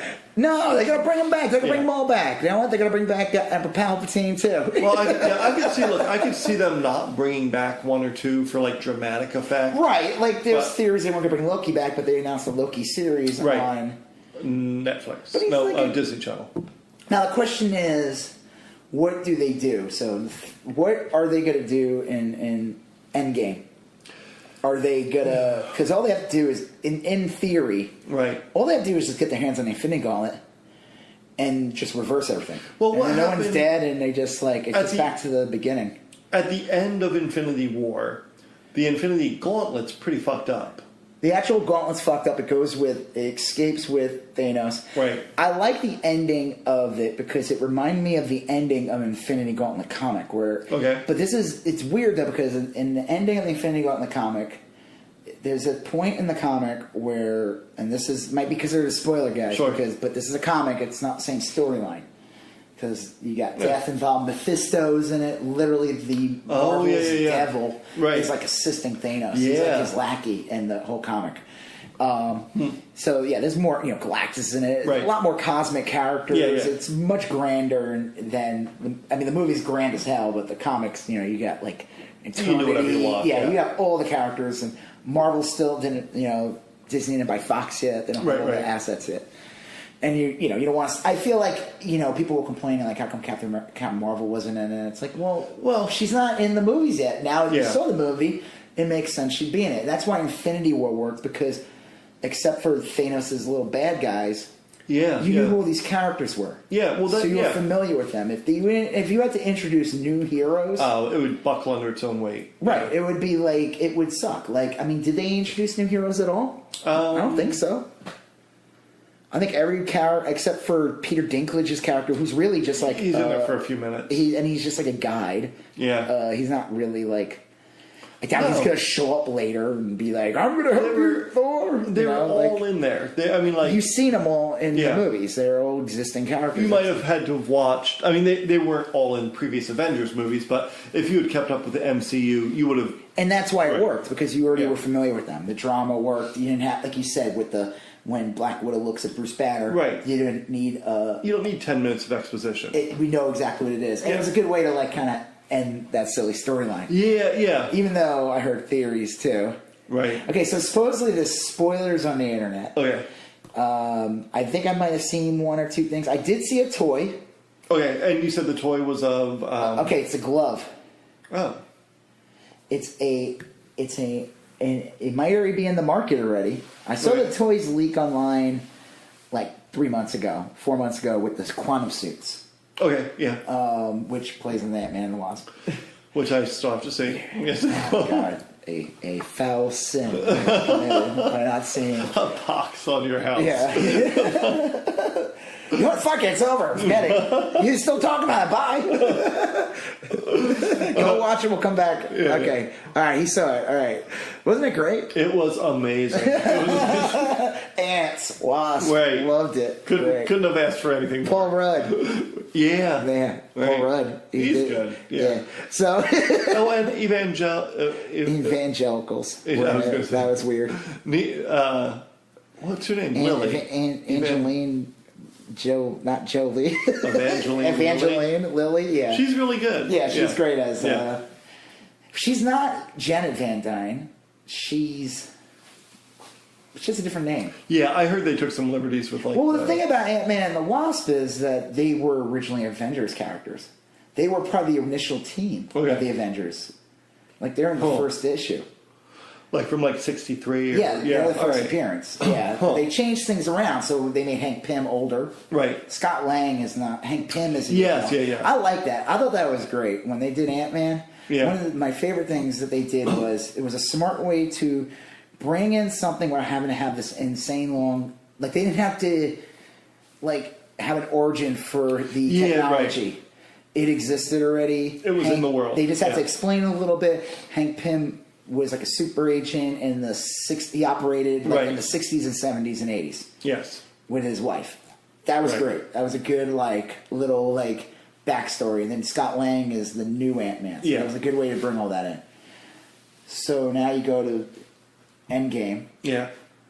The theory is, and they already start, if you start seeing trailers, they're saying things like, and you see it, they're like, we're going to go to him.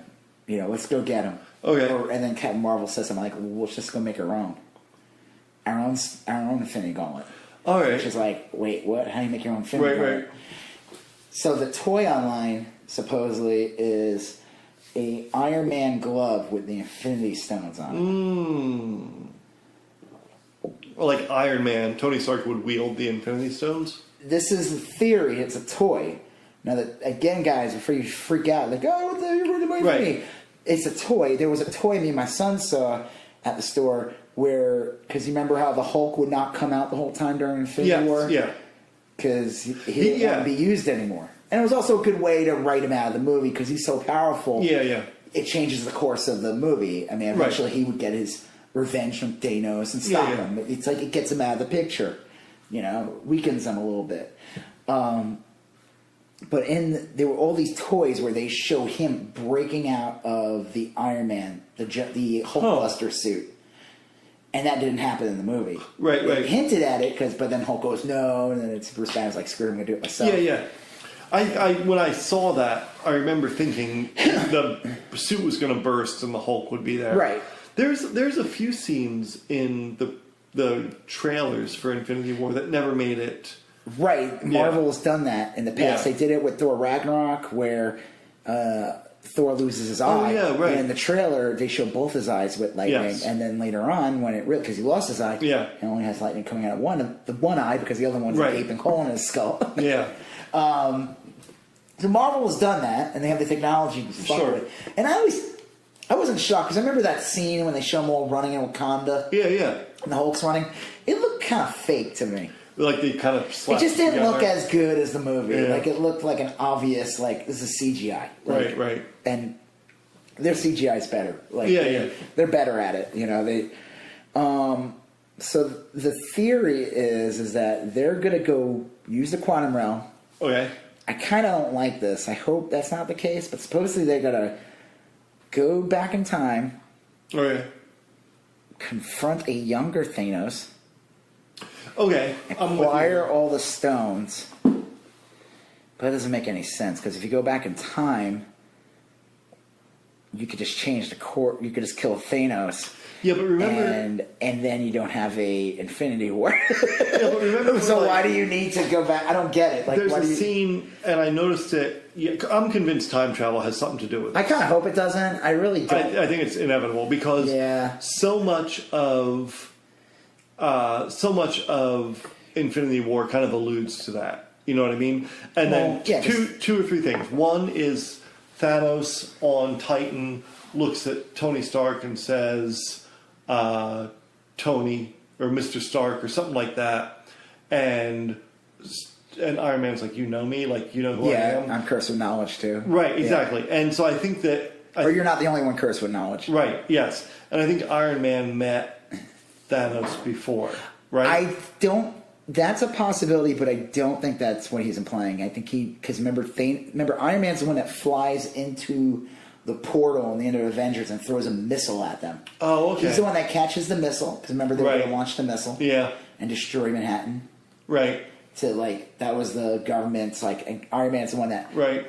takes the missile, throws at the Chitauri spaceship. Okay. So I think that's how Thanos was aware of him.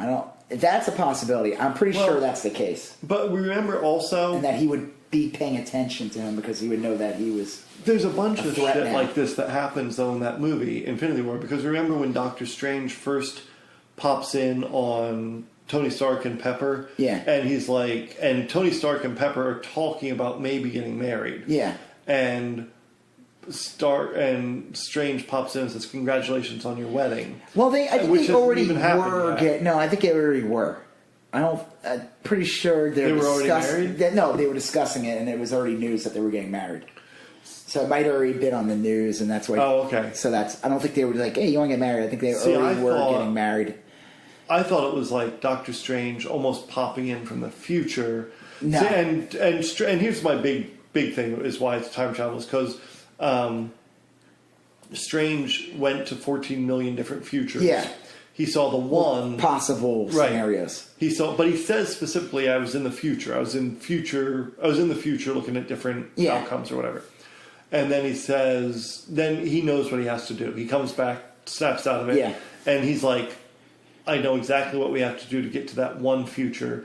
And all the shit he does is like leading towards that one future. It has to involve time travel. He has the time stone. Well, that's He's and the one Thanos that- says to him, "You, the one asset, your greatest asset, and you didn't use it." Like in Right. theory, Doctor Strange could have done to him what he did to Dormammu. Dormammu, Yeah. I come to bargain with you. And, Yeah. And he used the time stone to put him in a time loop where Dormammu kept on killing him, but at the same time he was trapped with him. Right, yes. He keeps showing up. Yeah. Because he had the time stone. And he could have just done that to Thanos. And again, that would have been, Right. again, ex machina, Yeah. It's like, you can't do that again. See, I think he is good. But he was protecting it because he was trying to make sure Thanos didn't have the stone. That's why he didn't use it. He didn't have it. Yeah. He had it hidden somewhere. Remember, then he revealed it to him and let him have it to save Right, Tony. right. Obviously, it was more important. He obviously knew Tony was going to survive the snap. Yeah. So it was important for him to survive. Yes, he knew. Yeah, exactly. And Thanos was a man of honor because in theory Thanos could have just been like, "Thanks, bitch," Right, and breaks Tony Stark's neck. They go way out of their way. Like Thanos is clearly a dick, space dick, but he's a space dick with honor. Yeah. Oh my they God. go way out of their way. Oh God. Yeah. Okay. Here's the one thing I had. My major issue in Infinity War. Okay.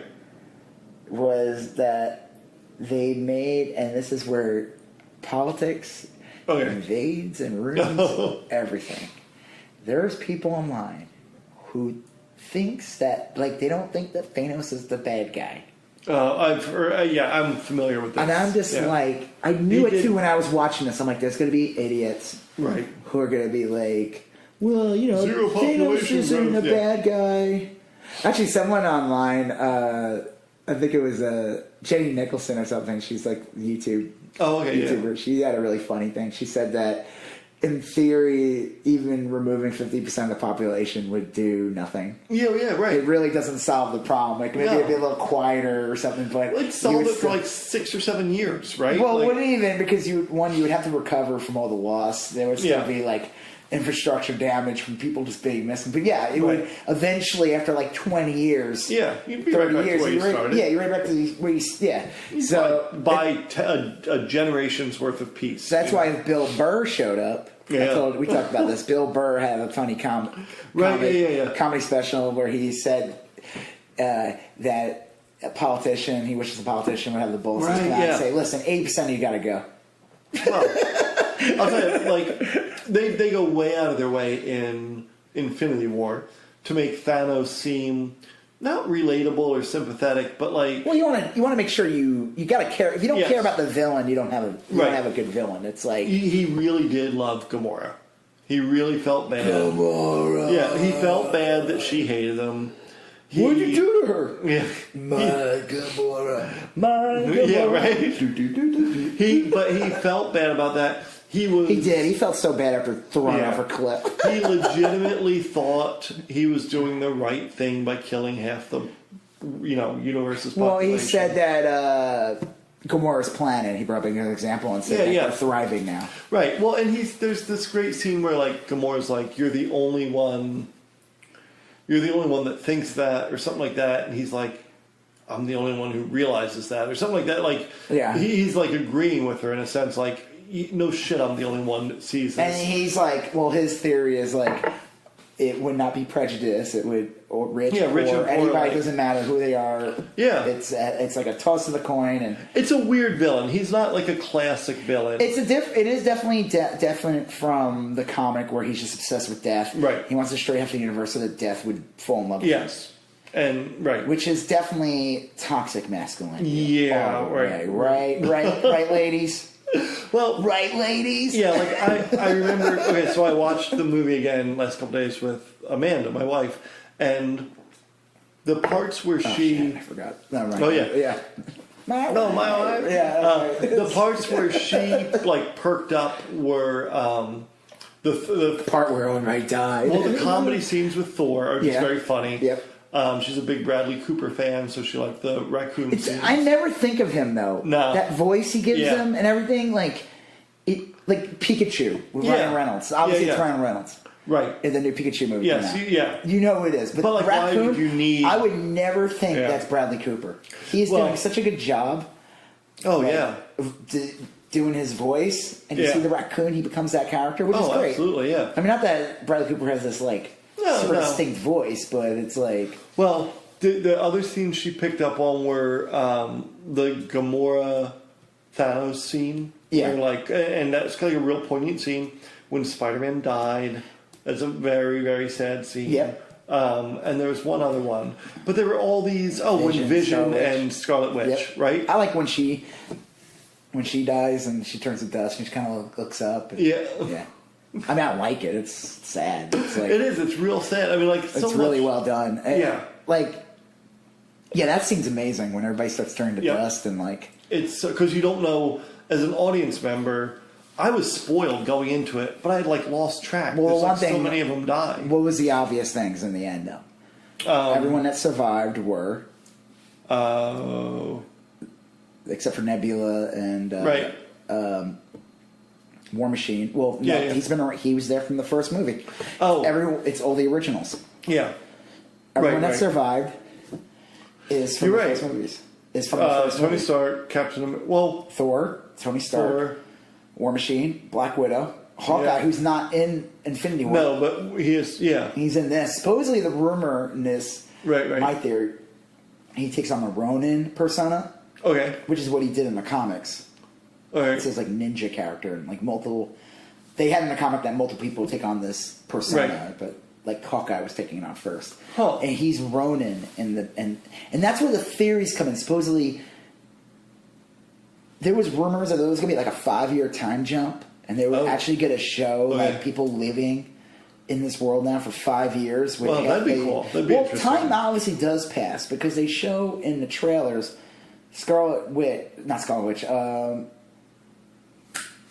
Black Widow. Oh yeah, her hair's coming back because in Infinity War she's got blonde hair. Yeah, short blonde hair. And in Infinity War they show that her roots, like her red hair, is coming back, and the blonde hair is kind of like so. Obviously, some time passes, maybe like 6 months. Sure. But the rumor was they were going to jump 5 years. Now, I would imagine after 5 years, she wouldn't be stuck with that hair. Yeah, but she could cut it again. Yeah. But she wouldn't have that blonde hair, regardless. But suppose there's going to be a decent amount of time where they're living in this world now. It doesn't just happen right away. Like, let's go get Thanos now, guys. Like, it takes a while. Yeah, you don't know how. Post-apocalyptic type of. Yeah, so I'm going to ruin Ant-Man and the Wasp for you. Okay. I'm ready. Honestly, the most integral scene to see is the cut scene. I mean, the plot of the Quantum Realm of saving. They do get the Janet Van Dyne out. Okay. Played by Michelle Pfeiffer. She's been living in there. Right. She's also been altered, which they're saying might be rumors of how they're going to bring mutants into the Marvel universe. Oh, okay. Is with the Quantum Realm because it changed her biology. They haven't really revealed what her powers were. Right. But she was able to do something that, like, to one of the characters, it's like the villain, the supposed villain. Oh, okay. She does something to, like, adjust her body so she's, like, stays, like... I saw this in Fabulous Baker Boys. She's amazing. Yeah. Does it involve a piano? Yeah, that was really good. I was glad that they worked that in. Okay, so... and Bo Bridges showed up. Oh, jeez. So but this might be the X-Men... The X-Men coming in, is that... Well, they're not going to be in... That's the rumor, supposedly, and this could be, again, more Marvel lies. The theory is that, according to Kevin Feige, he's done an amazing job. The fact that Disney and Marvel have let this man run this ship. Oh, yeah. He's like a showrunner, basically.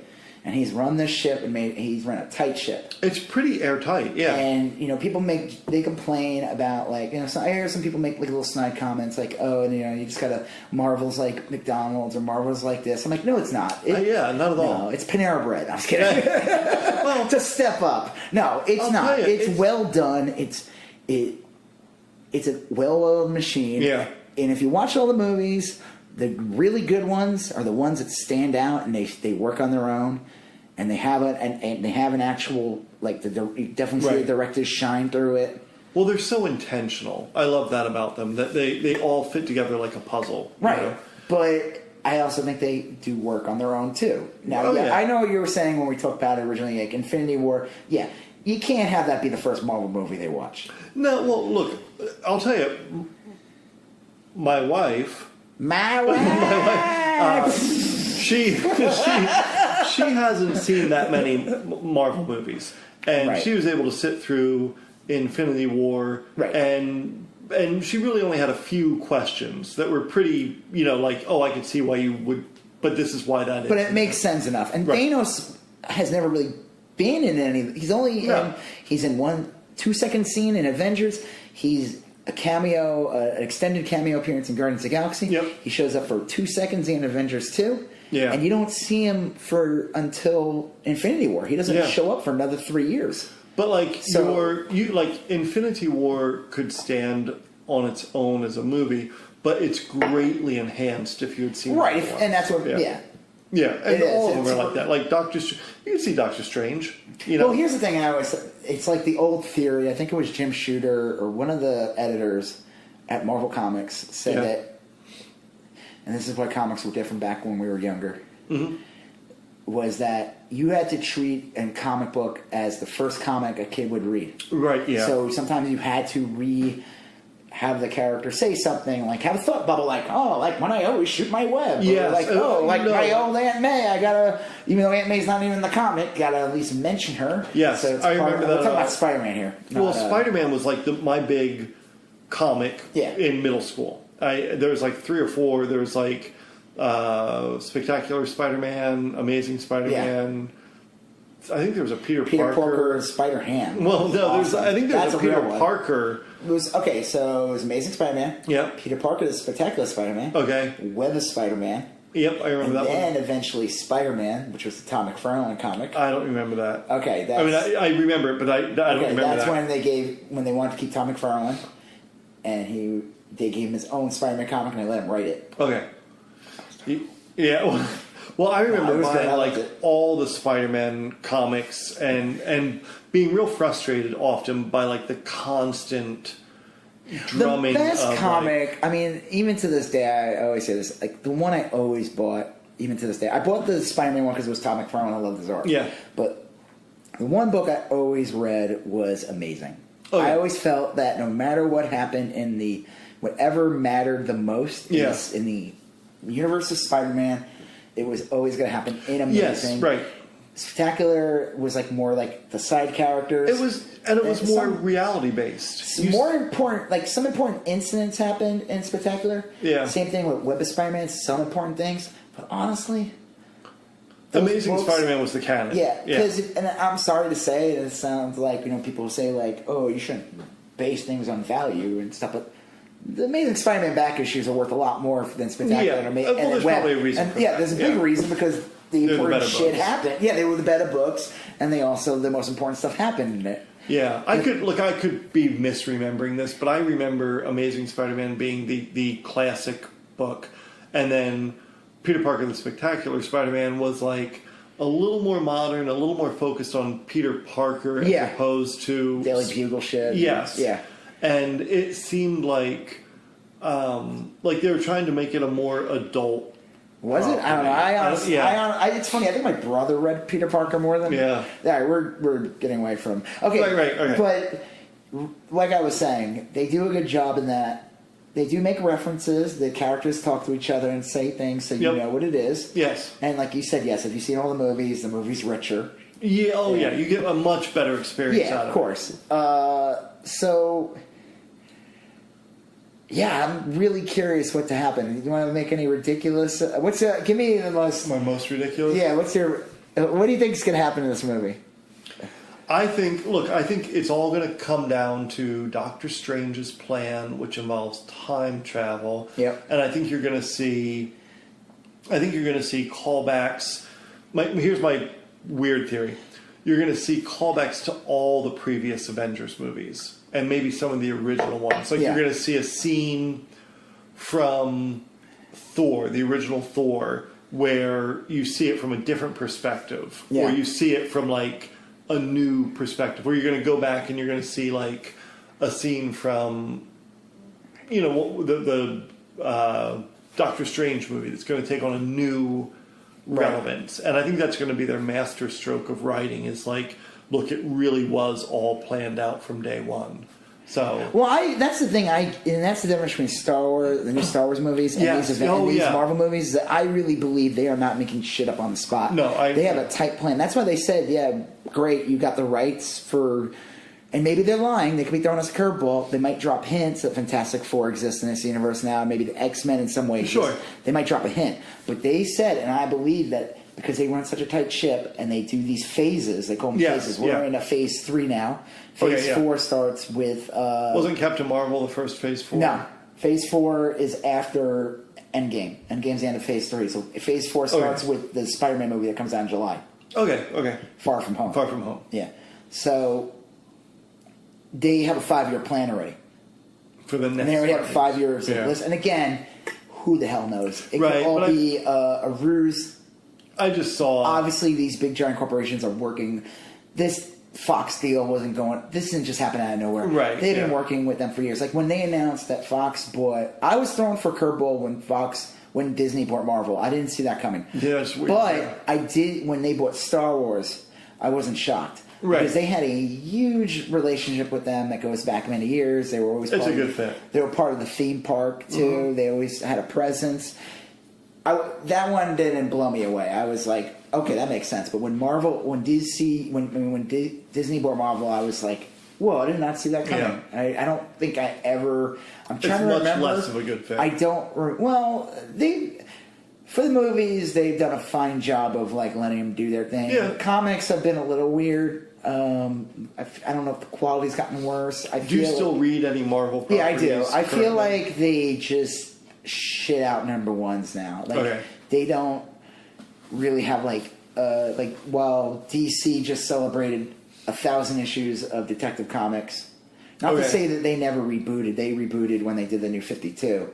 Right. They went back to the numbering. They they eventually brought back the numbering or honored the numbering because they were like, they're not going to not do a number 1,000. You don't I mean, that doesn't happen. That takes many years to get to. So I just picked up Detective Comics 1,000 like a month ago. Marvel, it's funny, they'll keep releasing they just shit out number ones too much. And I feel like this is a Disney thing. It's like once they get a creative team, they just like decide instead of. It's almost like they treat them they call them like seasons now. That's their excuse. They're like, well, it's really a season. But whenever like a anniversary coming up, like let's say like Spider-Man, I think they're sticking to the numbering system. Okay. No, they did. They restarted. But eventually, once it gets close to like issue 900 or whatever, I think 900, they'll bring it back. Because they want to get that 900 issue, but then they'll do a number one again. Right. And that's what they do now. It's really bizarre. Yeah. It's confusing for the retailer more than... And I think for the reader, too. Yeah. I feel like you could look at it other ways. Like, you get a new number one, gets people excited. It's also a cheesy way to boost up the sales. But at the same time, you lose that, like, kind of... Because if you, and also that gets people to go back and buy back issues. It gets people who want trade paperbacks. They want to read old issues.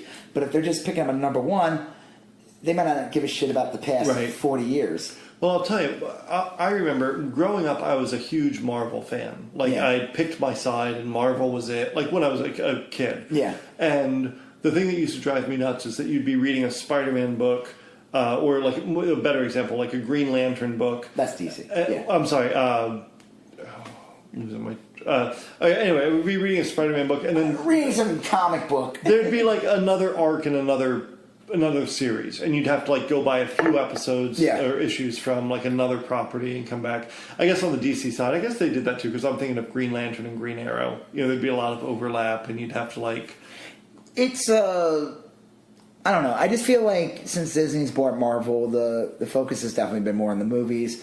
But in the end of the day, the movies are things that really generate the money. It's like what we talked about in previous podcasts about like our bread with like abs and stuff. Yeah. Because like their T-shirts. Like obviously the comics are there. That's what they are. But at the end of the day, those movies Do kids read comics though now? Like I don't know. Comic book sales. My son is starting to read graphic novels, but he's not interested in the superhero stuff. He's reading some like dragons thing. I don't even know what it is. Oh, okay. Like he's starting to get into graphic novels, but like I tried getting him to read some stuff. Right. And it doesn't interest him. Maybe he'll be interested at some point, but right now, like he's starting to get into like graphic novels. Yeah. But it ain't the stuff that I like. He's not reading Killing Joke yet. No, probably not. Yeah. Son, Arkham Asylum. Yeah, son, you need to read some Faust. Well, I with my kid, we've read the DC Superhero Girls. That was geared towards a young kid. Yeah, absolutely. And I'll tell you, I think that was really smart on the DC property side because they're geared toward girls. Yeah. And like if you're writing to an audience, you should include 100% of the audience, not like gear it towards 50%. Well, wasn't that geared towards 50%? DC Superhero Girls. No, I'm just saying like as a property, like DC has, 100 different properties. Yeah. 90% of them. It's a good way to get them into when they're old and they might be into the regular stuff or into the movies. Yeah, of course. It gets, they already like it. Like, I used to always talk about this in licensing and stuff. Like, I would see girls wearing the shirts that I made, the kids' clothing. I would see girls wearing Ninja Turtle shirts. Yep. the girls' departments in the stores, they would never sell anything like that. And if they had any type of superhero stuff, it was super girly. Yeah. They've been Target, I know, has made, when I was working there, would try to make some attempts to do like some unisex lines, or like joint lines, like Harry Potter is like a good example, but that works. I think Harry Potter is one of those like brands that like it's pretty gender neutral. Yeah. I mean, I even know the main character is a boy named Harry Potter, but it works. Yeah, it just works. Like, it's like right. He's more of a. Well, he's a dainty boy. I was trying to think of a way to say that. Like, Beta male. He's not. Soy boy libtard. He's so much soy. Boy. He's not a brawny kind of classic. Well, it's a kid. It's a magic and wizards. It's one of the. But you're right. It's definitely a property that is like. Yeah. It's gender neutral. But I see tons of, like, I remember the joke was, I remember going on the train to work when I'm in my young 20s, right. And the first book like just came out, and everyone that I would see would read in that book was like a girl in their early to late 20s. That book was like in their hand. That's how I was working at a clinic in Massachusetts, and a girl, probably like a woman, probably 28, 29 years old, said, you should read this. And, I read it and I loved it. But it's funny because it was big in that age group. Yeah. And it must have been when it was when the first paperback was released in the States, not the hardcover. But let's get back to Infinity War. I'm sorry. Yeah, no, I mean, I move on to different things too. So my prediction is it's time travel. And they're going to revisit the wish they films. don't. I wish they do something that it's not really time travel. Because I feel like once you bring time travel in, it could really ruin future stories and also ruin the value of previous stories. I think like time travel, like unless now I know that Doctor Strange's powers involves time travel. Yep, that's fine because it's Doctor Strange. Let it work in that world. But I think once you, but that's how Thanos killed Vision, right? Like he used the time. Yeah. It was limited time travel. He only went back like 25 seconds. Sure. It was like I just think that's all he needed to do. So much emphasis placed on time travel and time and Doctor Strange, and I think there's. I just find it weird. Like, okay, so you have to go back in time. I mean, when you just. Can't you just go back in time and kill Thanos? You don't need to get the stones at that point. If you kill Thanos in the past, there is no Infinity War. No one dies. I'll bet you there's some quirk to it. I'll bet you it's not that simple. I'll bet you it's Doctor Strange is like, look. Well, Doctor Strange is dead. Well, yeah, but he died currently. But I wonder if his. Here's Wong. The thing. No, well, Wong. They didn't say Wong was dead or not. Right. I don't think so. They released these posters that showed who was alive and dead. And they were grayed out. I guess Shuri died, Black Panther's sister. Yes. Off screen. She wasn't on screen, but I guess she's one of the dead ones. I don't think Wong was in it at all. So if he is alive, they could bring him up because he's fully aware of everything. He knows probably more than Doctor Strange does. Well, he said, I think to Banner, to Bruce Banner, he said to someone, the Sanctus Sanctorum is unguarded. Something else, and he's like, I'm going to go back and take care of shit. Is basically what he said. Another theory that I think is that could, in theory, Doctor Strange be, because remember he can remove himself from his body, right? What do they call it? Astral projection? Astral projection. Couldn't he, in theory, survive in some way?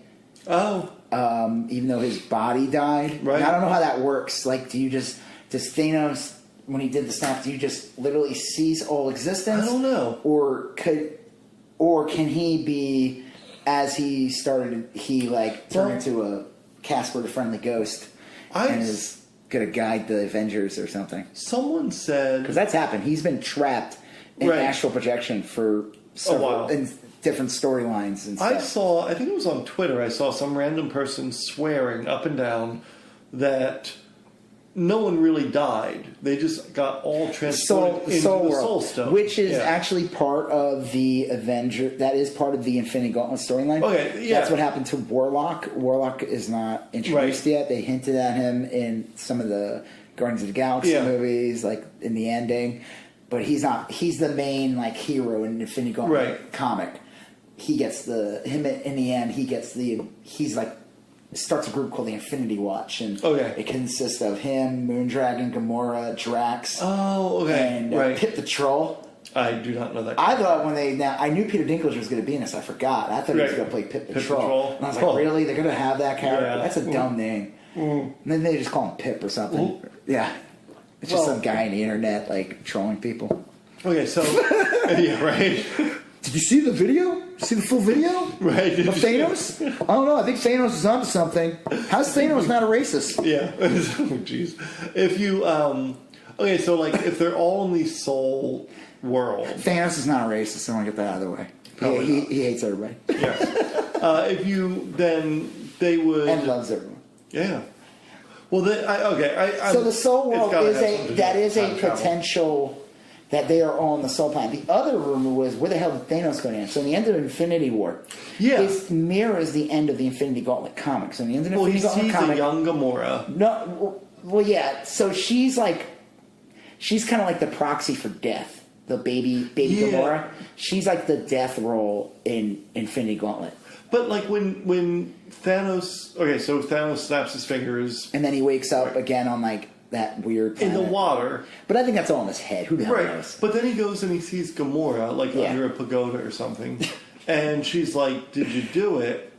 And he said, "I did." And then was it worth? What did it take? And he said, "What everything. Did it cost you? What did it cost you? Everything." Yeah. Yeah. And then she doesn't react. Like, well, she looks like she's gonna cry a little bit. Yeah. Well, I waited for her.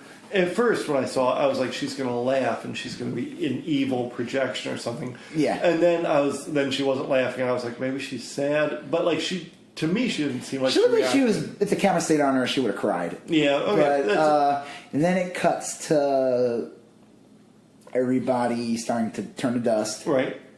And then Nick Fury calls Captain Marvel. Well, that's later on. That's after the credits. Okay. So it ends with Thanos on a planet. Because he says in the beginning. Oh, yeah. Says, I'm going to watch the sunrise or something. And I did my job. And he's sitting there. Yeah. His arms are a little fucked up. Yep. From using the Infinity Gauntlet. Right. I guess using all six. Sure. Even fucked him up. I like that in the movies they made the stones more powerful. That not anyone can just wield them. Yeah, right. Well, even though they were... Maybe, was that the Power Stone in Guardians of the Galaxy? Everyone couldn't grab onto the Power Stone. Yeah. But people were wielding the stone in... He needed the gauntlet to But they were wielding the stone in the Avengers movie. Well, it was on the scepter, and then they put it on Vision. Maybe they didn't actually touch it. I don't think anyone actually just grabbed and held it. Yeah. Because, in theory, a normal person couldn't wield it. So... And that's why when Quill is holding it and he doesn't explode immediately, that like, okay, there's something up with you. You're not a normal human. And he was like half ego planet or half something. Alien, yeah. He was half celestial. Right, yes, yeah. So the ending of Infinity War mirrors the ending of Infinity Gauntlet, but it's the end of Infinity Gauntlet story. So that's what's weird. It's like in the Infinity Gauntlet, they get the glove away from him. Right. Well, the glove gets stolen by Gamora. Okay. Not Gamora, Nebula. Okay, Nebula. Instead of like being a cyborg, she's like a half dead. She's like a zombie. Yeah, she's like a Frankenstein monster. Well, she's not a Frankenstein. She's like literally like a zombie. She's like half dead. She's not a robot at all. She's like. Is this like after? And this is in the comic, not the movie. Right, but like Thanos turned her into a living dead, like between. I don't know if I don't remember if he's the one who did it to her. I just know she was in that state, and she gets her hands on the gauntlet. When she's horribly disfigured, right? Yeah. And she's like doesn't really communicate. She's kind of like very limited movements or whatever. She's just there, but she somehow gets when everyone's fighting and they get the glove off of him. Finally, they try to find he does kill half the universe, right? And they are limited numbers, and now they're like, fuck, we gotta figure out how to get, he killed half the universe, now we gotta, stop him. And they eventually do get the glove off of him. Mm-hmm. Nebula gets it, first thing she does, and this could happen in the movies, too, when Nebula gets it also, and it would make sense because she hates him so much because what he did to her. So in the comic, maybe he turned like a zombie, in this one, he's just completely not a person anymore. Yeah. she doesn't even have her own brain anymore, supposedly, which I thought was kind of crazy when they said that in Guardians of the Galaxy. She like got a new brain. I'm like, how does that work? Yeah, whatever. Movie. Yeah, cartoon, comics. Talking raccoon. Yeah, talking raccoon, talking tree. Yeah. All rules. Yeah. And time travel. Yes. 9-foot space monster. Man. With some really good ideas. Yeah, Did you right? see the other video? Yeah. Did you see the other video? If you think about it a certain way. I think you should look into it. Why don't you draw him? Why don't you know what? You draw... You know what? You draw her. Why don't you draw Hillary Thanos? So where do you see Captain Marvel coming into the new... Because she's going to be... just can kick the shit out of him. But here's this is my... So, whatever. Now, eventually, then Thanos is in the comic real quick. They got to get the glove off of Gamora. They can't just have... They realize no one can have this glove. Because Nebula, like, brings everybody back immediately. That's the first thing she does. But then she does some other weird shit. Because... Too much power makes everybody. Yeah, it's not good. No one should have people into ham sandwiches. Yeah, yes, eating them. Right. She loves ham sandwiches. She's like, "Why did I do this to myself?" She's really fat, man. It's really bizarre. Make me a ham sandwich. You're a ham sandwich. Yeah. Make you. Oh, now I have to go get you because you can't want to me.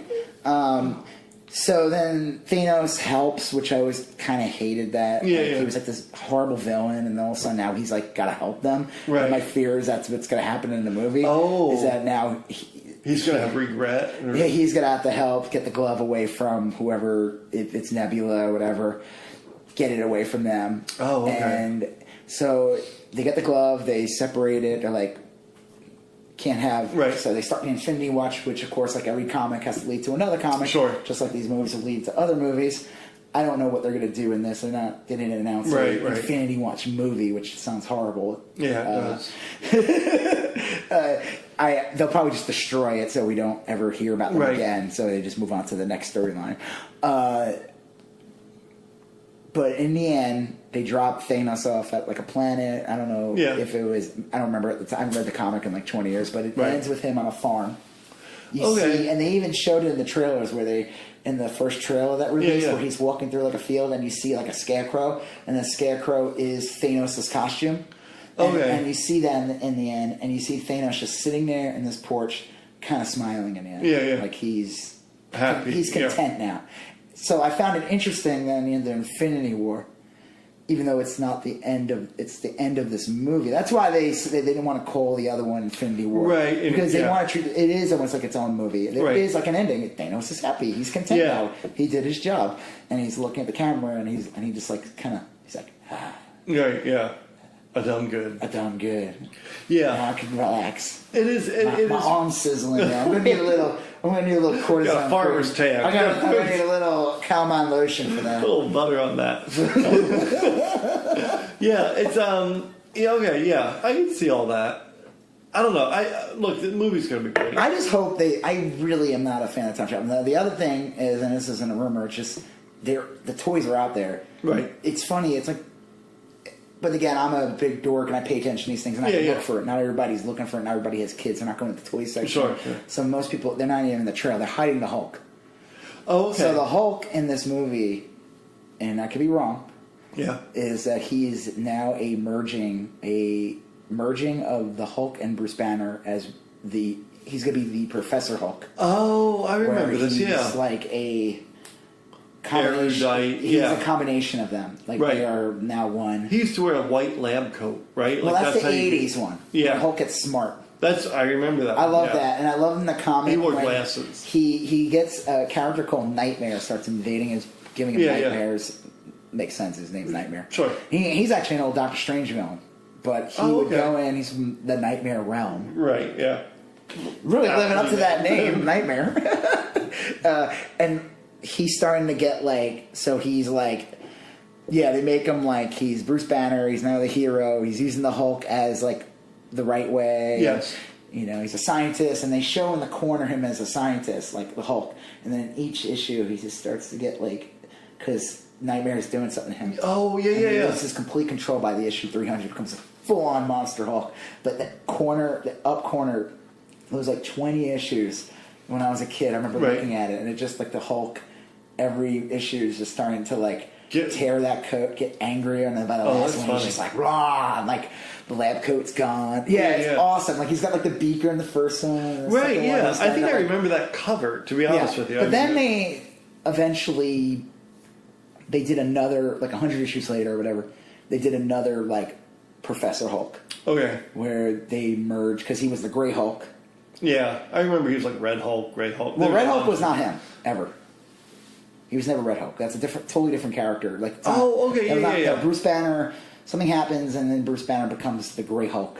Gray Hulk is his own personality. He's not Bruce Banner. What years was that about? It's like the late 80s. Okay, He becomes the Gray Hulk again. And the Gray Hulk was he wasn't as strong. He came out at night. So it wasn't when he got angry anymore. Now it was just at night he turns into Gray Hulk. Sure. Gray Hulk was like a little smaller, not 100% as strong as the Green Hulk. Okay. But he was smarter. More sinister. None of this is like... Oh, this was like my favorite... This is like a Jekyll and Hyde. I love this Hulk. This was my favorite Hulk. This is when I started getting back into comics when I was a kid. Cool. And Tom McFarlane was drawing them. And this was like... He was drawing them for a bit before he went on Spider-Man. Right. Some of the best issues. And so he's like... He's the Gray Hulk, and then eventually they do something where something happens. I'm not going to get into the details. But he ends up in Vegas. Something happens where he's not Bruce Banner anymore again. Where Bruce Banner's like... conscience is gone for a little bit, like, and the Gray Hulk's taken over. I think he's him. Something happens where he's him night and day. Oh, okay. He just has to stay out of the sun or something like that. Yeah, because his gray skin. Like, I don't know, whatever. Yeah. But he's working as a bouncer in Vegas, and he becomes Mr. Fix-It. Oh, okay. It's a great storyline. Or he becomes Joe Fix-It. Yeah. And like the Gray Hulk is like, he's working. He's a Vegas bouncer. And then eventually something happens, blah, blah, blah. The Savage Hulk comes back. Right. So now you have three personalities kind of fighting. It's Savage Hulk, Gray Hulk, and Bruce Banner. And eventually they all kind of merged, and they became Professor Hulk. And I think that's what that's going to be in this movie. I would love that. Yeah, and they've hinted at it, because if you see the new toys, if you look it up, the Hulk looks less savage. He looks more like Mark Ruffalo. Okay. If you looked at the Hulk, he always looks like Mark Ruffalo. Yeah. Like they modeled him off his face. Right. Less so than maybe other characters, but you can see him in there. Well, even you see Josh Brolin and Thanos. Yeah, absolutely. Yeah. And Josh Brolin's famous wrinkly ballsack chin. Ballsack chin. All right. Or a California raisin. Yeah. Looking like a giant. Flying through the sunshine. Ooh. So this movie, Endgame comes out next week. So I was gonna come up with all kinds of ridiculous theories. They would all sound really stupid. I don't know. I think it's time travel. I think it's going to be a romp through the previous. A remix? Well, I don't think so, because that'd be a total ripoff. You can't just revisit all the other movies. But I'm confident. Reasonably. So are we talking like Back to the Future 2, where Marty can't bump into other Marty? Not quite that comically, although I wouldn't rule a scene like that out. Or do they, by going to the quantum realm, they are themselves? So like they're not, like you remember, what was that movie? It has Nicolas Cage in it. We talked about it. Oh, not 8. 8? Yeah, 8mm. It's the one Peggy Sue gets married. Oh, Peggy Sue gets married, yes. Where she goes back, and it's weird. It's an odder movie where she goes back in time, but she's like herself. They have the same actress playing herself. We're supposed to believe Kathleen Turner was a high school kid, regardless. Yeah, sure. She's playing herself, but now she's younger. She didn't go through something. I don't remember how they. Yeah, it was a weird. But she's back in time, and I'm wondering if they're going to do something like that where they are themselves, but they are aware. Well, that's the only thing that I don't... they have the knowledge of the present or the future, but they'll be living in that moment. See, that my theory was that, like, Doctor Strange, in the moment after he saw all the futures and before he went up against Thanos, that he went back in time and he met up with Stark and Captain America and a few others, and they did something, and Thanos knew about it somehow. Yeah. But, like, it doesn't explain how Tony Stark doesn't remember that happening. I mean, I just think the time travel thing is kind of because, like, in the end of the day, all they have to do is get their hands on the glove. Yeah. Or get the stones.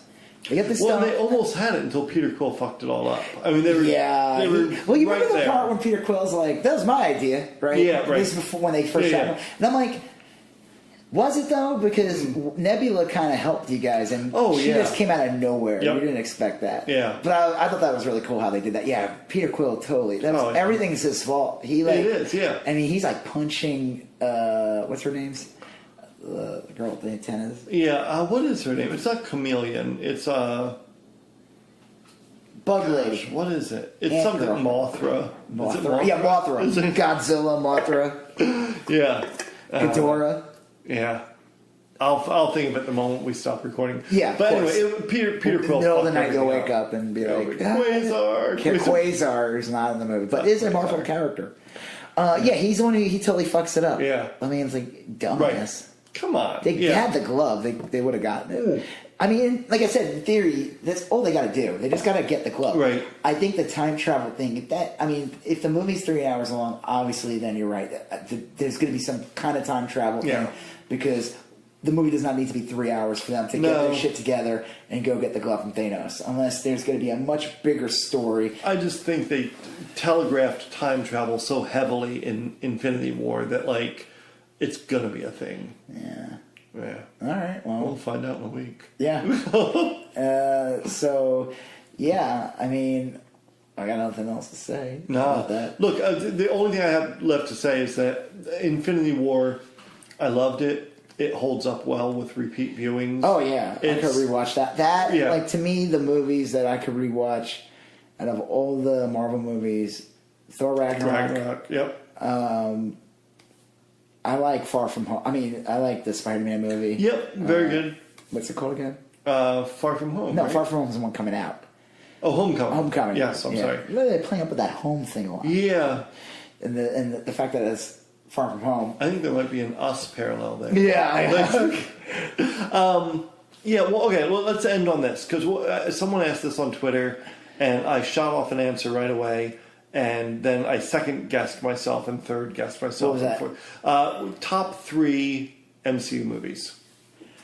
You only get 3. Punisher from No. Top 1, right? Top 3. Again, he is going to show up in this movie. Oh, I hope so. Yeah. I mean, I just think Infinity War falls in there. Yep. I think just... I can't even... I just totally forgot the name. Even though it's like my favorite one. Winter Soldier.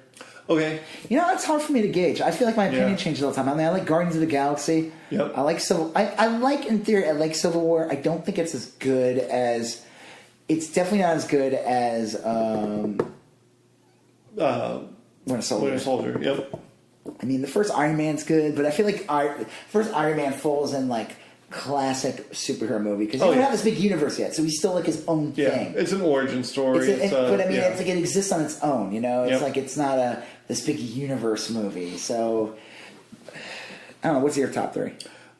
Okay, I would say Captain America, Winter Soldier is probably in my top 3. I'd say the first Guardians of the Galaxy is in my top 3.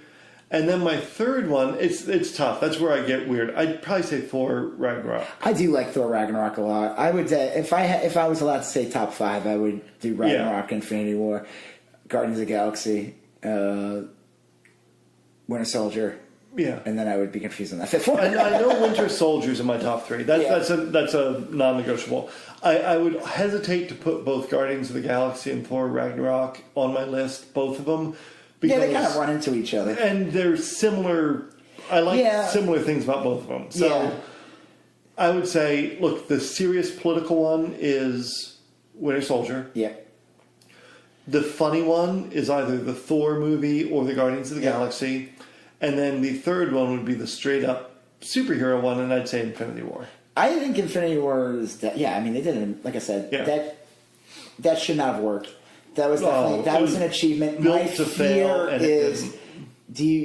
Are you scared that... Not scared, it's just a movie, but like, are you scared that Endgame won't live up to Infinity War? Or do you think they got their shit together? I think it's going to nail it. I think it's going to hit it. I'm not too worried about it doing poorly. I'm going to quibble about it, and I think any complaints I have will be really based on the sadness I have that it's probably the last time we're going to see those original 6 characters. Well, eventually, I just think like they were going to want to break. Oh yeah, look, you can't have Chris Hemsworth playing Thor when he's like 7 years old. But he's young. He's still like he's not even like what is he in his 30s?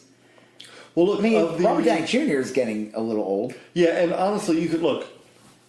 There's great old Captain America properties that when he goes to like the Z planet or whatever or the Z dimension. Yeah. There's great old Black Widow properties. Black Widow's built to be an older character anyway. She supposedly was around since World War II. Yeah. She supposedly has a form of the... Now, in the movies, it's different. In the comics, she dates back to World War II. Yeah, she's like a super soldier. Well, there's a great storyline. It was a comic. And this could be a way they could bring Wolverine to the Marvel Universe. Mm-hmm. Is that Captain America knew who he was in World War II. Oh, okay. Yeah. Because Wolverine's an old man. He's been... Right. In theory, he could be alive 100 years. Yeah. So...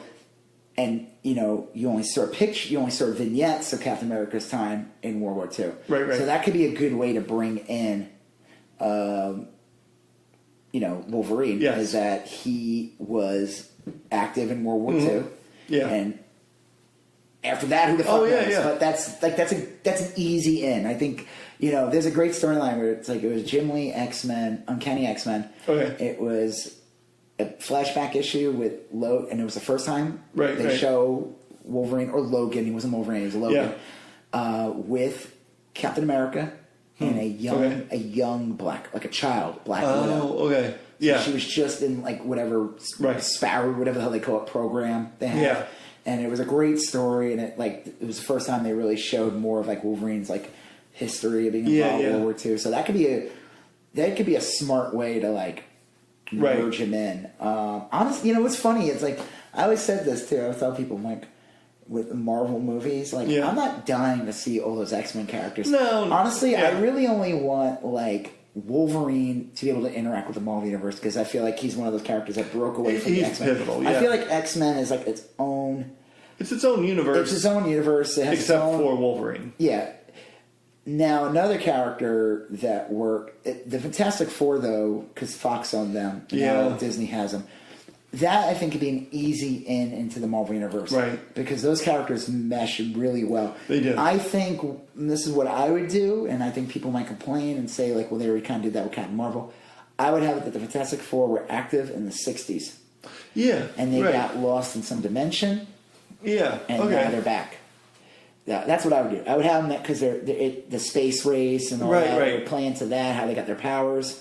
And you have them. You do a movie, kind of like the first Captain America movie where it takes place in the 40s. You do the first Fantastic Four movie takes place in the 60s. Something happens. Kind of like X-Men First Class. Yeah. The same dynamic. Yeah, and you could do something like that because they even showed and that's why I like Ant-Man the first movie because they showed Hank Pym being active. He's an old man now in the movies. And, he needs Scott Lang, but it's just kind of funny. People like. I remember when DC they announced Batman vs Superman. Yeah, and they talked about Ben Affleck was able to play an older Batman. Right, and I was like, and maybe again I'm 41, so it's like maybe I'm biased. I'm like, that's not old. No. I mean, it's like prime of your life Batman. Yeah, what the fuck? I mean, I guess if you're Batman since the 20s, you're like a full player. You're not in your prime of your life. You've taken a lot of beatings. Yeah, but regardless, he's not Dark Knight Batman. He's supposed to be in like his late 50s. Freaking, and maybe it's just because Paul Rudd looks like young. Paul Rudd is 50. That's when they casted him as Ant-Man. No one said, "Oh, he's too old to play that." Robert Downey Jr. was not a young man when he became Iron Man. He was like in his mid 40s. I just think it's really funny, like how they have to play. Yeah, like Ben Affleck got to be this old man, and I'm like, he's not. No, he's not that old. I just find that funny. And maybe he just looks older. So yeah, I don't know. We'll watch the movie and then we'll talk about it. We'll watch Ant-Man and the Wasp. Yeah, and then we'll see Endgame, and then that's. There's a funny theory. That one character from Ant-Man, his friend, who kind of relays stories really funny. Oh yeah. Well, he does it again, Ant-Man and the Wasp. Okay. And they said they hope that he's still alive. And that he relays the entire Infinity War movie in the beginning. Like, there's a scene in Endgame. They're like, please let him relay it. Yeah. Like they show things like he does the voices, and it's like really funny. And I'm like, I kind of want to see that. But at the same time, I think it could ruin the movie. Like, there's like one scene in the trailer where Scott Lang's sitting there and War Machine slams down. He's like, "What's up, regular size man?" All right, so just I guess go see the movie, and then we'll come back and we'll see it, and we'll talk about it. You can see my work on. I'm an artist. Yeah. Well, you clearly heard that last week. Yes, if you listened to the interview episode. Yes. Thank you for listening. If you were one of the 4 people in Croatia. Czech Republic. Huge. We're huge in Czech Republic. Yeah, man, we were supposed to say like a greeting. And yes. We'll get it. Look it up next time, and we're good. We got you guys. And you still have any new projects coming up? I mean, I'm always working on things. I got some events. I'm going to do something in Arkansas. Okay, end of June, Arkansas. I'm going to be doing a thing called Death Ray. Cattywampus presents Death Ray. Oh, sweet. So it's going to be like illustrators and comic artists and all different things. So I'm going to be there selling the prints, stickers, pins and all that. So that should be pretty cool. I'm going to be doing Fan Expo in a couple of weeks. That's the first week of May in Dallas. Nice. I have a booth number, and my booth number is 69. Nice. Yeah, Nailed 69, dude. Right? Yep. You and the 420 guy are probably like killing it. Yeah. I don't know if there's a 420, but if you go to Artist Alley on booth 69. Nice. Did you pay extra for that? No. Wow. That was a gift. They gave that to me. They said, you know what, guy?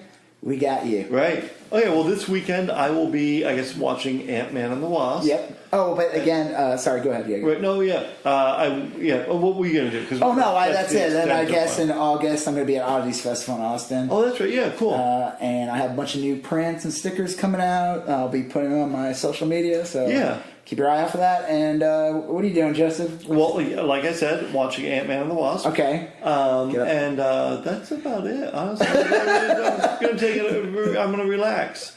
Let's see. Yeah, that's it. Okay, cool. All right. That's exciting. Yeah. All right, so I'm Rob Israel. I'm Joseph K. And you still going on about that? Thank you for listening to You Still Going On About That with myself, Rob Israel, and Joseph K. Remember, you can find us on iTunes, YouTube, Spotify, Google Play, CastBox, and Podbean. So remember to like and subscribe, share, comment, leave us a basket of fruit or candy. Thank you for listening. All right, later. Bye.